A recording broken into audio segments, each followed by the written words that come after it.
আসসালামাইকুম প্রিয় শিক্ষার্থীরা, তোমাদেরকে স্বাগতম স্কুল অফ এক্সেলেন্সের লাইভ ক্লাসে।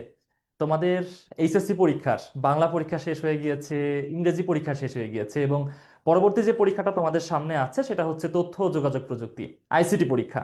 আইসিটি নিয়ে অনেকের চিন্তা থাকে, তার কারণ আইসিটিতে ম্যাথমেটিক্স আছে যেটা বাংলা ইংলিশে ছিল না, এবং তোমরা যারা মানবিকের শিক্ষার্থী আছো বিশেষ করে তোমাদের একটু ম্যাথমেটিক্স, প্রোগ্রামিং, এইচটিএমএল নিয়ে কিছু ক্ষেত্রে ভয় থাকে। তো আমরা আজকে যে ক্লাসটা করব সেটা হচ্ছে final revision class. Final revision ক্লাসে আমরা এমসিকিউ সলভ করব এবং এমসিকিউ এর প্রত্যেকটা অপশন নিয়ে আলোচনা করব। এবং এই আলোচনাগুলোর মধ্য দিয়ে তোমাদের মধ্যে একটা ব্রেন স্ট্রমিং হবে এবং তোমরা যাবতীয় বিষয়গুলো বুঝতে পারবে।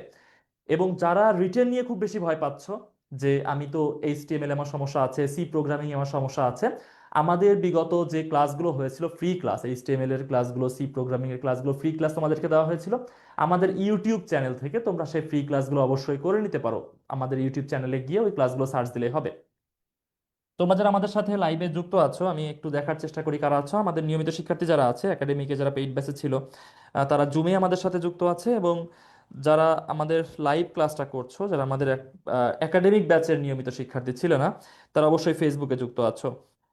আমি তোমাদের অনুরোধ করব যে তোমাদের ফ্রেন্ডদেরকে মেনশন দাও যাতে ক্লাসটা করতে পারে, এবং তোমাদের নিজেদের ওয়ালে শেয়ার দিতে পারো। ভাইয়া জুম লিঙ্কটা দেওয়া যাবে? যারা আমাদের পেইড ব্যাচের একাডেমিক স্টুডেন্ট ছিল জুম লিঙ্ক তারাই পাবে, বাকিদের জুম লিঙ্ক দেওয়া তো সম্ভব না। জুমে যুক্ত হবে শুধুমাত্র আমাদের একাডেমিক ব্যাচের পেইড শিক্ষার্থীরা, এবং বাকি যারা আছে তোমরা ফেসবুক লাইভে ক্লাসটা করতে পারো। আচ্ছা, ঠিক আছে, তো আমরা শুরু করি আমাদের ক্লাস। দেখি, ফাইনাল রিভিশন ক্লাস মানে কল্পনা করো যে একদম প্রথম থেকে শেষ পর্যন্ত আমরা দেখার চেষ্টা করব, একদম ফার্স্ট চ্যাপ্টার থেকে ফিফথ চ্যাপ্টার পর্যন্ত। আমাদের একাডেমিক ব্যাচে যারা ছিল তোমাদের এই এমসিকিউ গুলোর উপরে একটা পরীক্ষা নেওয়া হয়েছিল, মানে যে এমসিকিউ গুলো নিয়ে আমরা ক্লাস করব আজকে। তো তোমরা আশা করি খুব ভালো পরীক্ষা দিয়েছিলে, ভালো মার্কস পেয়েছিলে, কারণ আমরা একাডেমিক ব্যাচে যে ক্লাসে পড়ালেখাটা করেছিলাম অধিকাংশ বিষয়গুলো আমি কোশ্চেনে রেখেছিলাম ঠিক তার উপরে বেসিস করে। আচ্ছা, ঠিক আছে, আমরা প্রথম এমসিকিউ শুরু করি। আমরা যখন শুরু করব প্রথম চ্যাপ্টার থেকে, ঠিক আছে, মানে প্রথম এমসিকিউ গুলো ফার্স্ট চ্যাপ্টারের, তারপর সেকেন্ড চ্যাপ্টার, তারপর থার্ড চ্যাপ্টার, তারপর ফোর্থ চ্যাপ্টার, তারপর ফিফথ চ্যাপ্টার, এভাবে চলবে আমাদের ক্লাস। তো প্রথম কোশ্চেন বলছে, ক্রায়োসার্জারি চিকিৎসা কোন ধরনের রোগের চিকিৎসা নির্ণয়ে ব্যবহার করা হয়? ক্রায়োসার্জারি কোন ধরনের রোগের আহ চিকিৎসা বা হচ্ছে রোগ নির্ণয়ের জন্য ব্যবহার করা হয় ক্রায়োসার্জারি? আচ্ছা, উম ঠিক আছে, আমি হচ্ছে তোমাদের একটু কমেন্ট পড়ার চেষ্টা করি। ভাইয়া রো থেকে কলামে কিভাবে রূপান্তর করে? রো থেকে কলামে কিভাবে রূপান্তর করে? কিসের রো থেকে কলামে রূপান্তর করে একটু বিস্তারিত প্লিজ বলবা, তাহলে আমি বুঝতে পারবো। আচ্ছা, ধন্যবাদ তোমাদের ফ্রেন্ডদেরকে মেনশন দেওয়ার জন্য। এবং রিটেন নিয়ে যাদের সমস্যা আছে, যেটা বললাম যে আমাদের ইউটিউব চ্যানেলে গিয়ে আমাদের ইউটিউবে এই ক্লাসগুলো ফ্রিতেই দেওয়া আছে, তোমরা রিটেনের ক্লাসগুলো সেখান থেকে করে নিতে পারবা। আচ্ছা, ঠিক আছে, তো আমরা শুরু করি। ক্রায়োসার্জারি চিকিৎসা কোন ধরনের রোগের চিকিৎসা নির্ণয়ে ব্যবহার করা হয়? উচ্চ রক্তচাপ, এইডস, চামড়ার ক্যান্সার, নাকি হার্ট অ্যাটাক? আচ্ছা, তো দেখো এখানে যে কথাটা বলছে কি, ক্রায়োসার্জারি, তাই না? ক্রায়োসার্জারি। এখন তোমাদেরকে বলি, দেখো যে ক্রায়োসার্জারি আমাদের ফার্স্ট চ্যাপ্টারে আলোচনা করা আছে, ঠিক আছে। ক্রায়ো শব্দের অর্থ কি? ক্রায়ো শব্দের অর্থ কি? ক্রায়ো শব্দের অর্থ হচ্ছে খুবই কম তাপমাত্রায় নিয়ে আসা, তাই না? খুবই কম তাপমাত্রায় নিয়ে আসা, কম তাপমাত্রায় নিয়ে আসা। এবং এই কম তাপমাত্রায় নিয়ে এসে কি করা? সার্জারি করা। অর্থাৎ তোমার দেহের কোনো অঙ্গ যেখানে কোনো সার্জারি প্রয়োজন, সার্জারিকে আমরা চলতি কথায় কি বলি, যে বলি না অপারেশন প্রয়োজন, ঠিক অপারেশন প্রয়োজন। তো এমন যদি প্রয়োজন হয় তোমার দেহে সেই পার্টটুকু, ধরো যে তোমার আহ আমি ধরলাম চামড়ার উপর হাতে কি হয়েছে, একটা টিউমার হয়েছে খুব ছোট্ট, সেখানে কি করা হবে? সেইখানে ক্রায়োপ্রোব ব্যবহার করা হবে। কি ব্যবহার করা হবে? CRYOPROBE, cryoprobe. সেখানে ক্রায়োপ্রোব ব্যবহার করা হবে। ক্রায়োপ্রোবটা আসলে কি? ক্রায়োপ্রোব হচ্ছে পেনের মতো এমন, সেই পেনের মাথাতে কি থাকে? একটা সুচ থাকে। সেই সুচটা ইনজেক্ট করা হবে তোমার সেই টিউমারের মধ্যে। এবং এই ইয়ার মধ্যে, এই যে ভিতরে যে সিরিজটা আছে, এই সিরিজের মধ্যে কি থাকবে? তরল নাইট্রোজেন থাকবে। কি থাকবে? তরল নাইট্রোজেন। তরল নাইট্রোজেন থাকবে। আচ্ছা, এই তরল নাইট্রোজেন যখন হচ্ছে তোমার হাতের এই যে টিউমারের যে অংশটা আছে তার মধ্যে ইনজেক্ট করা হবে, তখন সেখানকার টেম্পারেচার কি হবে? একদম কমে আসবে। এবং ওই অবস্থাতে তোমার যদি ওই টিউমারটা কাটা হয়, তুমি কখনো বুঝতে পারবে না যে ওইখান থেকে কোনো অংশ কাটা হচ্ছে, অর্থাৎ ওই জায়গার কোনো অনুভূতি তুমি নিতে পারবে না। আচ্ছা, তো এই খুবই কম তাপমাত্রায় নিয়ে এসে কোথাও সার্জারি করাকে কি বলা হয়? ক্রায়োসার্জারি। ক্রায়োসার্জারি বলা হয়। তো দেখো আমরা বলেই ফেলেছি যে কি করা হয় দেহের কোনো অংশ কর্তন করার জন্য, সেটা টিউমার হোক বা ক্যান্সার হোক বা ফুসকুড়ি হোক বা এই জাতীয় কোনো সমস্যা হলে সাধারণত ক্রায়োসার্জারি করা হয়। তাহলে অপশনগুলো যেটা ছিল উচ্চ রক্তচাপ, এইডস, হার্ট অ্যাটাক, এগুলো তো এমনিতেই বাদ পড়ে যাচ্ছে, তাই না? এগুলো এমনিতেই বাদ পড়ে যাচ্ছে। তাহলে কোনটা উত্তর হচ্ছে? চামড়ার ক্যান্সার। চামড়ার ক্যান্সার এখানে কারেক্ট আনসার। আচ্ছা, তাহলে দেখো এই যে টপিকটা ক্রায়োসার্জারি, এটা তোমাদের সিকিউ এর জন্য গুরুত্বপূর্ণ না? সিকিউ এর জন্য গুরুত্বপূর্ণ কেমন? প্রথম অধ্যায় থেকে যে ইয়াগুলো আসে, সৃজনশীলগুলো আসে, সেগুলোতে উদ্দীপকটা কেমন ভাবে সাজানো থাকে? উদ্দীপকে দেওয়া থাকে কোনো একটা রোগের কথা, বা দেওয়া থাকে হচ্ছে তোমার কোনো একটা, এই যে আমরা দেখি না যে ডিজিটাল ওয়ার্ল্ড বা বিশ্বগ্রাম, এই ধরনের কোন একটা কনটেক্সট তোমাকে দিয়ে দিবে, এবং সেখান থেকে তোমাকে গ ঘতে কি করবে, বিশ্লেষণমূলক কোশ্চেন করবে। তো ধরো যে তোমার এই ক্রায়োসার্জারির একটা কনটেক্সট তুলে দিল, যে আব্দুর রহিমের কি হয়েছে, তার হাতে একটা টিউমার হয়েছে এবং সে বিশেষ পদ্ধতিতে টিউমারটিকে খুবই কম তাপমাত্রায় নিয়ে এসে কি করলো, সেট করলো। এবার তোমাকে গ নম্বরে কোশ্চেন করবে যে আব্দুর রহিমের টিউমার চিকিৎসায় যে পদ্ধতিটি ব্যবহৃত হয়েছে সেটি ব্যাখ্যা করো। তো এখন তুমি কিভাবে কি আগে আনসার করবা, পদ্ধতিটার নাম কি, এটা তোমাকে আগে ডিটারমাইন করতে হবে। যখন তুমি উদ্দীপকের আলোকে আনসারটা লিখবা, তুমি ধরো গ নম্বর প্রশ্ন আনসার করছো, তো প্রথমেই গ উত্তর দিয়ে তুমি যেটা করবা যে কারেক্ট আনসারটা লিখবা, যে উদ্দীপকে আব্দুর রহিমের হাতে টিউমারের চিকিৎসায় ক্রায়োসার্জারি পদ্ধতি ব্যবহৃত হয়েছে, যার পদ্ধতিগত বা হচ্ছে ধাপগত আলোচনা নিম্নে দেওয়া হলো। ঠিক আছে, জাস্ট এভাবে দিবা। দেওয়ার পর ক্রায়োসার্জারির প্রত্যেকটা স্টেপ তুমি আলোচনা করবা। ক্রায়োসার্জারি প্রত্যেকটা স্টেপ, এই যে ক্রায়োসার্জারি কি এটা ব্যাখ্যা করবা, যে কম তাপমাত্রা এনে যে হচ্ছে চিকিৎসা ব্যবস্থা, এটা এক প্রকার হচ্ছে শল্য চিকিৎসা, এভাবে তুমি এক্সপ্লেন করবা। তারপর এখানে যা যা ব্যবহার করা হয়, এখানে ক্রায়োপ্রোব ব্যবহার করা হয়, তরল নাইট্রোজেন ব্যবহার করা হয়, সেগুলো আলোচনা করবা। ক্রায়োসার্জারির সুবিধাগুলো কি? ক্রায়োসার্জারির সুবিধা হচ্ছে এখানে তোমাকে ওই যে অপারেশন করার পর হসপিটালের বেডে শুয়ে থাকতে হয় না, কারণ এখানে কোনো রক্তপাত হয় না, কোনো ব্যথা অনুভূত হয় না। ঠিক আছে, এখানে কোনো স্কিন দাগ থাকে না এখানে কাটাকাটি হওয়ার পরেও। এই যে সুবিধাগুলো আলোচনা করবা, অসুবিধা যদি কোনো থাকে সেটা আলোচনা করবা। এরপরে তুমি কি করবা, কনক্লুশনে চলে যাবা, যে হচ্ছে ক্রায়োসার্জারি, আব্দুর রহিমের চিকিৎসা পদ্ধতি হচ্ছে ক্রায়োসার্জারি, এবং মানে তুমি একটা নিজের মতো করে অপিনিয়ন শেষ পর্যন্ত লিখে দিবে। ঠিক আছে, তাহলে আনসারিং এর মেথডটা হবে এটা। আশা করি তোমরা বুঝতে পারছো। তোমরা কমেন্ট করছো আপনাদের কি 2025-26 অ্যাডমিশন ব্যাচে ভর্তি শুরু হয়েছে? হ্যাঁ, অবশ্যই ভর্তি শুরু হয়েছে। তুমি আমাদের ওয়েবসাইটে গিয়ে ভর্তি হতে পারো, অথবা আমাদের পেজে মেসেজ করতে পারো, পেজের ইনবক্সে তুমি মেসেজ করতে পারো ভর্তির জন্য। আচ্ছা, তাহলে এই বিষয়টা আমরা বুঝতে পারলাম যে এইখান থেকে সিকিউ কোশ্চেন আসলে কিভাবে আসবে এবং এমসিকিউ কিভাবে কোশ্চেন হবে, দুইটা আমরা বুঝতে পারলাম। তো আমাদের ক্লাসটা এভাবেই চলবে, আমরা প্রত্যেকটা কোশ্চেনের সিকিউ পার্ট এমসিকিউ পার্ট দেখানোর চেষ্টা করব। মানে এই টপিক থেকে সিকিউ আসলে কেমন হবে, এমসিকিউ আসলে কেমন হবে, ফাইন। এবং এই ক্লাসটা করার পর আশা করি আলোচনাগুলো শোনার পর তুমি যখন বই হাতে নিবে, বা তোমার সহায়ক কোনো বই থাকলে গাইড, টেস্ট পেপার, সাপ্লিমেন্ট যা কিছু আছে কিনা, এগুলো যখন তুমি পড়তে বসবে দেখবা যে এই বিষয়গুলো এখানে খুব সুন্দর করে বিভিন্ন বোর্ড কোশ্চেন, বিভিন্ন স্কুলের কোশ্চেন সেগুলো সাজানো আছে। এগুলাও তোমাদের হচ্ছে টেস্ট পেপার সলভ। হ্যাঁ, মানে হচ্ছে টেস্ট, বিভিন্ন বাংলাদেশের যে গুরুত্বপূর্ণ কলেজগুলো আছে, খুবই পরিচিত যে কলেজগুলো আছে, সেই কলেজগুলো যে টেস্ট পরীক্ষা নিয়েছে সেখান থেকে বাছাই করা গুরুত্বপূর্ণ কোশ্চেন। আচ্ছা, তাহলে আমরা প্রথম কোশ্চেনটা বুঝতে পারলাম আশা করি। 2 নম্বর কোশ্চেনে যাই। আঙ্গুলের ছাপ নেওয়া হয় কোন পদ্ধতিতে? আঙ্গুলের ছাপ বা ফিঙ্গারপ্রিন্ট, তাই না? এটাকে কি বলা হচ্ছে? আঙ্গুলের ছাপ বা ফিঙ্গারপ্রিন্ট। Finger print. ফিঙ্গারপ্রিন্ট নেওয়া হয় কোন পদ্ধতিতে? অপশন দেখো দেওয়া আছে, genetic technology, informatics, bio informatics, নাকি বায়োমেট্রিক্স, কোনটা? তোমরা উত্তর করতে পারবে, আশা করি তোমরা উত্তর করতে পারবে। বিষয়গুলো তোমাদের পারার মতোই কোশ্চেন, যে যে বিষয়গুলো তোমরা বোঝো তেমন কোশ্চেনই দেওয়া। আঙ্গুলের ছাপ নেওয়া হয় কোন পদ্ধতিতে? এখানে প্রথমে বলতে জেনেটিক টেকনোলজি। জেনেটিক টেকনোলজিটা কি দেখো, জেনেটিক শব্দটা এসেছে কি থেকে, জিন থেকে। GENE, জিন। আমরা এই যে দেখি না আমাদের যে মানব শরীর বা যে কোনো প্রাণীর দেহ, এই প্রাণীর দেহের একদমই ক্ষুদ্রতম একক হচ্ছে জিন। ঠিক আছে, ধরো যে বাংলাদেশের একজন মানুষের এভারেজ হাইট হচ্ছে 5 ফিট 6 ইঞ্চি বা 5 ফিট 7 ইঞ্চি, কিন্তু তুমি দেখো যে একজন ইউরোপিয়ান বা একজন আমেরিকান তার এভারেজ হাইট হচ্ছে 6 ফিট বা 5 ফিট 11 ইঞ্চি। কেন এই ডিফারেন্সটা? এটা হচ্ছে জিনগত পার্থক্য। দেখো যে বাংলাদেশের একটা গাভী সে হচ্ছে তার আকৃতি খুবই ছোট, সে খুবই কম দুধ দেয়। কিন্তু ইউরোপিয়ান হচ্ছে ফ্রিজিয়ান জাত বা হচ্ছে হল্যান্ডে যে জাতগুলো আছে সেগুলোর আকৃতি খুবই বড়, বেশি দুধ দেয়। এটার কারণটা কি? জিনগত পার্থক্য। এখন এই যে একটা জাতের জিন অন্য কোনো জাতে যে ট্রান্সপ্লান্ট করা হয় সেটাকে কি বলা হয়? সেটাকেই বলা হয় জেনেটিক টেকনোলজি। যেমন তোমরা টেক্সট বইয়ে অবশ্যই এটা পড়েছো, জেনেটিক টেকনোলজিটা কি, যে কোনো উৎস থেকে, ঠিক আছে, কোনো উৎস থেকে কোনো জিন কর্তন করে, জিন কিভাবে কর্তন করা হয়? রিকম্বিনেন্ট ডিএনএ দিয়ে, রিকম্বিন্যান্ট ডিএনএ, ঠিক আছে, বা হচ্ছে এটাকে বলা হয় restrictive enzyme, restrictive restrictive enzyme. আশা করি দেখা যাচ্ছে একদমই শেষ লেখাগুলো। রেস্ট্রিকটিভ এনজাইম দিয়ে কি করা হয়? ওই ডিএনএটা কর্তন করা হয়। তারপর এটা কি করা হয়? যে পোষক দেহ, মানে তুমি যেই প্রাণীতে সেটা ইনস্টল করতে চাচ্ছ বা যেই জাতে তুমি ইনস্টল করতে চাচ্ছ সেইখানে সেটাকে স্থাপন করা হয়। এর মাধ্যমে কি করা হয়? হাইব্রিড জাতের উন্নত প্রাণী তৈরি করা হয়।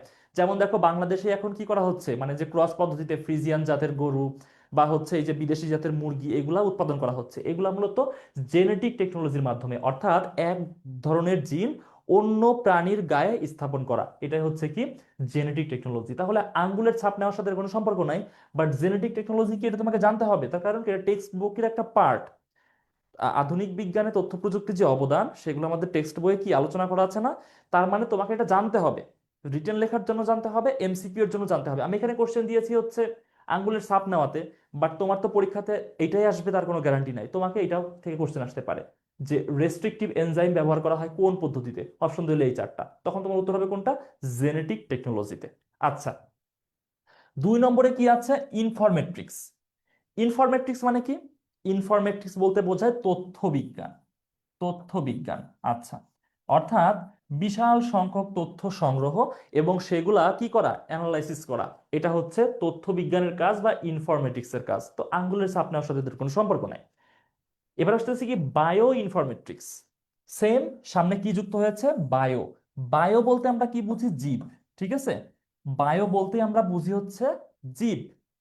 তাহলে জীব দেহের যে তথ্য আছে, এর বৈশিষ্ট্য, এর জিনগত বৈশিষ্ট্য, হ্যাঁ, এর হচ্ছে যত বায়োলজিক্যাল ক্লাসিফিকেশন আছে সব ধরনের বৈশিষ্ট্যের যে তথ্য আছে সেইগুলা নিয়ে গবেষণা করা, সেইগুলো সংরক্ষণ করাই হচ্ছে বায়ো ইনফরমেট্রিক্স। তাহলে তো এটাও উত্তরে যাচ্ছে না, আঙ্গুলের সাথে সম্পর্ক নাই। এবার আসতেছে কি বায়োমেট্রিক্স। বায়োমেট্রিক্সটা কি? বায়ো শব্দের অর্থ হচ্ছে জীব, আর মেট্রিক্স শব্দের অর্থ হচ্ছে বৈশিষ্ট্য, ঠিক আছে। শুধু শুধু মেট্রিক্স হচ্ছে বৈশিষ্ট্য, আর ইনফরমেট্রিক্স হচ্ছে ইনফরমেশন প্লাস মেট্রিক্স, মানে তথ্যগত বৈশিষ্ট্য। আর এটা হচ্ছে কি জীবের বৈশিষ্ট্য। ধরো যে তোমার চোখের যে রেটিনা, আমার চোখের যে রেটিনা সেটা কমপ্লিটলি ডিফারেন্ট।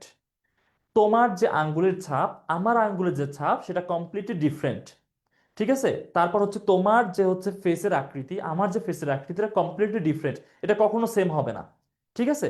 তো তোমার যে সিগনেচার, আমার যে সিগনেচার, এটা ডিফারেন্ট, তোমার হাতের লেখা আমার হাতের লেখা ডিফারেন্ট, কখনো পৃথিবীতে দুইজন ব্যক্তির এই ধরনের তথ্য এক হয় না। তোমার যে ভয়েস, আমার যে ভয়েস, এটা ডিফারেন্ট, কখনো দুনিয়ার আহ, দুইজন ব্যক্তির ভয়েস একরকম হবে না, অবশ্যই কোনো পার্থক্য থাকবে। আচ্ছা, তো এই যে জীবের বৈশিষ্ট্যগুলো, এই বৈশিষ্ট্য নিয়ে কাজ করা হচ্ছে বায়োমেট্রিক্স। তাহলে কি আঙ্গুলের ছাপ নিশ্চয়ই এর মধ্যে অন্তর্ভুক্ত, কারণ আঙ্গুলের ছাপ তো একটা জীবের বৈশিষ্ট্য। তাহলে আঙ্গুলের ছাপ নেওয়া হয় কোন পদ্ধতিতে? বায়োমেট্রিক্স পদ্ধতিতে। তাহলে এখানে যে চারটা অপশন আমরা দেখলাম, এই চারটা অপশন তোমরা বুঝতে পারছো আশা করি।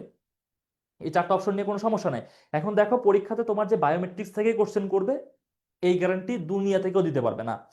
তোমাকে যে কোনো একটা থেকে এখানে কোশ্চেন করতে পারে, যে কোনো একটা থেকে, এবং এগুলা খ নম্বরে এক্সপ্লেন করতে বলতে পারে না। যে তোমাকে বললো যে বায়োমেট্রিক্স পদ্ধতি কাকে বলে ব্যাখ্যা করো, খ নম্বরে বললো। তো বায়োমেট্রিক্স কাকে বলে? যে জীবের নির্দিষ্ট বৈশিষ্ট্য দ্বারা কোনো জীবকে পৃথকীকরণের পদ্ধতিকে কি বলা হয়? বায়োমেট্রিক্স বলা হয়।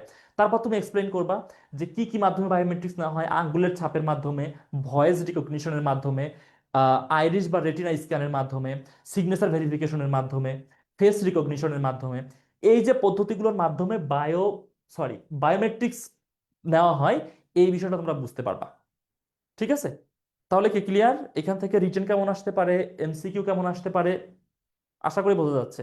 আচ্ছা, আমি একটু কমেন্ট দেখার চেষ্টা করি যারা জুমে যুক্ত আছো। আচ্ছা, তোমরা হচ্ছে এখানে উত্তর করার চেষ্টা করছো, ধন্যবাদ। তোমাদের উত্তরগুলো দেখিনি এতক্ষণ, ঠিক আছে ঠিক আছে। আচ্ছা, আশা করি তোমরা ভালো উত্তর দিচ্ছ যারা ফেসবুকে আমাদের সাথে যুক্ত আছো। আহ, আচ্ছা ঠিক আছে, আনিশা হক আরশি কমেন্ট করেছো, আমি এখানে এডমিশন কোচিং করবো ইনশাল্লাহ, ইনশাল্লাহ দেখা হবে তোমাদের সাথে ক্লাসে। আচ্ছা, তো এটা আশা করি তোমরা বুঝতে পারছো। আমরা কিন্তু এখনো ফার্স্ট চ্যাপ্টারে আছি, ঠিক আছে, ধীরে ধীরে আমরা উপরের দিকে যাব, সেকেন্ড চ্যাপ্টারে যাবো, third chapter, fourth chapter, fifth chapter, এইভাবে যাবো। 3 নম্বর কোশ্চেন, বাস্তব নয় কিন্তু ব্যবহারকারী নিচের কোনটিকে বাস্তব মনে করেন? বাস্তব নয় কিন্তু ব্যবহারকারী মনে করেন এটা বাস্তব। ধরো যে তুমি ব্যবহারকারী, ঠিক আছে, তুমি হচ্ছে কোনো আইটি ডিভাইস ব্যবহার করছো। তো আইটি ডিভাইসে যেটা বাস্তব না কিন্তু তুমি বিলিভ করতেছো সেটা বাস্তব, এমন এক ধরনের পরিবেশ, কৃত্রিম পরিবেশ তৈরি করা সম্ভব। এখন তো আবার এআই টুল চলে আসছে, তাই না? এখন আবার চলে আসছে কি, এআই টুল। তো এআই টুলের মাধ্যমে তো এমন সব প্রোগ্রাম তৈরি করা যাচ্ছে যেগুলো বাস্তব নয় কিন্তু একদমই মানুষকে ভিজুয়ালাইজ করানো যাচ্ছে যেটা বাস্তব, করানো যাচ্ছে, আর সহজ হয়ে গেছে বিষয়টা। তো অপশনে দেখো দেওয়া আছে ত্রিমাত্রিক ছবি, ভার্চুয়াল রিয়ালিটি, টিভির ছবি, নাকি রিয়ালিটি শো। আচ্ছা, তো আমরা দুইটা অপশন এখানে খুব সহজে বাদ দিতে পারি, একটা হচ্ছে রিয়ালিটি শো আর একটা হচ্ছে টিভির ছবি। রিয়ালিটি শো বলতে আমরা কি বুঝি? অর্থাৎ যেখানে খুবই বাস্তবিকভাবে আমরা যাদেরকে হচ্ছে খুবই অভিনয় করতে দেখি বা হচ্ছে তা কোনো স্টোরি টেল করতে দেখি, তাদের মানে তাদেরকে বাস্তব ওয়ার্ল্ডে দেখাটা, ঠিক আছে, জাস্ট অভিনয়ের জগৎ থেকে বের করে এনে বা ওই যে স্টোরি টেলিং এই জগৎ থেকে বের করে এনে তাদের যে নিজস্বতা, এটা যখন আমরা কোনো ভিডিও আকারে দেখি সেটাকে আমরা কি বলি, রিয়ালিটি শো। টিভিতে দেখি না আমরা, এই যে কফি উইথ কারাম দেখো না টিভিতে হয়, সেখানে কি হয় যে বিভিন্ন হচ্ছে সিনেমার অভিনেতা অভিনেত্রী বা কোনো স্পোর্টস পার্সন অ্যাথলেট যারা আছেন তাদেরকে আনা হয়, নিয়ে তারা অভিনয়ের বাইরে গিয়ে তাদের যে পার্সোনাল লাইফ এগুলো নিয়ে কথা বলে। এটা হচ্ছে রিয়ালিটি শো। তো রিয়ালিটি শোকে আমরা তো মানে সেটা তো বাস্তব, এখানে হচ্ছে এটা অবাস্তবের কি হলো? আচ্ছা, টিভির ছবি, টিভির ছবি আমরা বুঝতেই পারি যে এটা বাস্তব না, ঠিক আছে, এটা তো হচ্ছে মানে একটা রেকর্ডেড কিছু আমাদের সামনে আনা হচ্ছে। ত্রিমাত্রিক ছবি নাকি ভার্চুয়াল রিয়ালিটি? ত্রিমাত্রিক ছবি বলতে আমরা কি বুঝি? থ্রি ডি ইমেজ, তাই না? Three D image, three D image বা থার্ড ডাইমেনশনাল ইমেজ। আচ্ছা, থার্ড ডাইমেনশনাল ইমেজ এটা অবাস্তব, এটা বোঝা যায়। আমরা দেখি না এক ধরনের ছবি যে হচ্ছে জাস্ট স্ক্রল করলে কি হয়, মানে এটা ঘুরতে থাকে, চারিদিক দেখা যায়, হ্যাঁ, এটাকে বলা হয় থ্রি ডি ইমেজ। তো এই থ্রি ডিটা অবাস্তব, এটা আমরা বুঝতে পারি কারণ এটা হচ্ছে আমরা ফিল করতে পারি না বিষয়টা। আর ভার্চুয়াল রিয়ালিটি বিষয়টা কেমন, যে তুমি এমন একটা পরিবেশ তৈরি করা হবে, এমন একটা কৃত্রিম পরিবেশ তৈরি করা হবে যে তুমি এটা ফিল করবা যে তুমি তার মধ্যে আছো। বিষয়টা কেমন, যেমন দেখো যে তোমার ইয়াতে তোমার চোখের সামনে একটা সেন্সর বসানো হবে, ঠিক আছে, একটা এটাকে বলা হয় হেড মাউন্টেড ডিসপ্লে। এটাকে কি বলা হয়? Head mounted display, head mounted display. আচ্ছা, অর্থাৎ যেটা তোমার মাথার উপর চড়ে থাকবে, ঠিক আছে, মানে তোমার এই মাথাটা পুরোটা ঢেকে রাখবে। আচ্ছা, এবং এর মাধ্যমে কি হবে যে এই ডিসপ্লে দুটো তোমার একদমই চোখের সামনে থাকবে, তুমি খুব সহজে মানে দেখতে পারবা, মনে হবে যে আমি সেখানে আছি। দেখো না এই যে ডিজনি ফান ওয়ার্ল্ড, ঠিক আছে, এবার টগো স্পোর্টস জোন, এগুলো বাংলাদেশে খুব পরিচিত হচ্ছে ভার্চুয়াল রিয়ালিটি জোন, এগুলো খুব ভালো দামি মানের যে শপিং মলগুলো আছে সেখানে থাকে। আচ্ছা, তোমার হাতে এক ধরনের গ্লাভস পরানো হবে যাতে তুমি কোনো কিছু ছুঁয়ে দেখবা এই ফিলটা করতে পারো। ধরো তুমি এই যে হেড মাউন্টেড ডিসপ্লে দিয়ে হচ্ছে পাহাড়ে চড়তেছো, তো তুমি হাতগুলো এভাবে নাড়াইলে তুমি বুঝতে পারবা যে তুমি কিছু ধরতেছো, মানে হচ্ছে পাহাড়ের পাথরগুলো ধরতেছো, ঠিক আছে। তো তোমার এক ধরনের স্যুট পরানো হবে, মানে এক ধরনের ব্লেজার পরানো হবে, মানে যেটা তোমাকে মানে ফিজিক্যাল একটা ফিলিংস দিবে যে তুমি ওইখানেই আছো। তো অর্থাৎ আসলে কিন্তু তুমি পাহাড়ে নাই, তুমি সমুদ্রে নাই, তুমি আকাশে উঠতেছো না, কিন্তু এই যে ডিভাইসগুলা, এই যে হেড মাউন্টেড ডিসপ্লে, তোমার গায়ে দেওয়া জ্যাকেট, তোমার হাতে দেওয়া গ্লাভস, এগুলো তোমাকে কি অবস্থাতে নিয়ে যাবে, যে তুমি যেন ওই পাহাড়েই আছো, তুমি যেন ওই সমুদ্রেই আছো, তুমি যেন হচ্ছে আকাশে উঠতেছো। বিষয়টা এই পর্যায়ে নিয়ে যাবে, এটাই হচ্ছে ভার্চুয়াল রিয়ালিটি। ভার্চুয়াল শব্দের অর্থ কি? ভার্চুয়াল শব্দের অর্থ কি? ভার্চুয়াল শব্দের অর্থ কি বলো তো? ভার্চুয়াল বলতে তোমরা কি বোঝো? এখানে ভার্চুয়াল বলতে বোঝানো হচ্ছে অনুভব, ঠিক আছে, ভার্চুয়াল বলতে কি বোঝানো হচ্ছে? অনুভব। আচ্ছা, আর রিয়ালিটি বলতে আমরা কি বুঝি? বাস্তবতা, বাস্তবতা, ঠিক আছে, অর্থাৎ অনুভবের বাস্তবতা। অনুভবের বাস্তবতা মানে আসলে সেটা বাস্তব না কিন্তু তুমি অনুভব করতেছো সেটা বাস্তব। এবং এইটা এই ধরনের টপিক রিটেনে আসলে অবশ্যই খ নম্বরে আসবে, ঠিক আছে, খ নম্বরে আসবে। গ ঘতে আসার সম্ভাবনা কম কারণ এটা খুব বেশি এক্সপ্লেন করা যায় না, অল্পের মধ্যে আলোচনা করা যায়, যার জন্য খ নম্বরে আসার সম্ভাবনা সব থেকে বেশি। আচ্ছা, যারা ফেসবুকে যুক্ত আছো তোমাদের কমেন্ট সবসময় না দেখার জন্য দুঃখিত। আহ, নির্জনা ইসলাম, আনিসা হক আরশি, মারিয়া মিম, আরমান খান, তোমরা কমেন্ট করেছো, তোমাদেরকে অসংখ্য অসংখ্য ধন্যবাদ।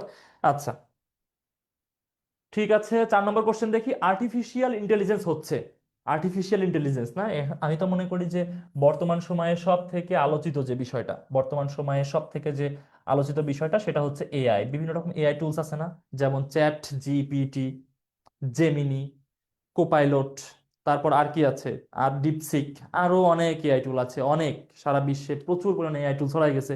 এবং দেখবা সব থেকে বেশি লিডিং যে কোম্পানিগুলো, চায়না অথবা ইউএসএ, তারা নিয়ন্ত্রণ করতেছে, ইউরোপ বেশ পিছায় এখানে। আচ্ছা, তো এই আর্টিফিশিয়াল ইন্টেলিজেন্সটা কি? এখানে দেখো দেওয়া আছে knowledge based system, knowledge system, computer system নাকি ইন্টারনেট সিস্টেম।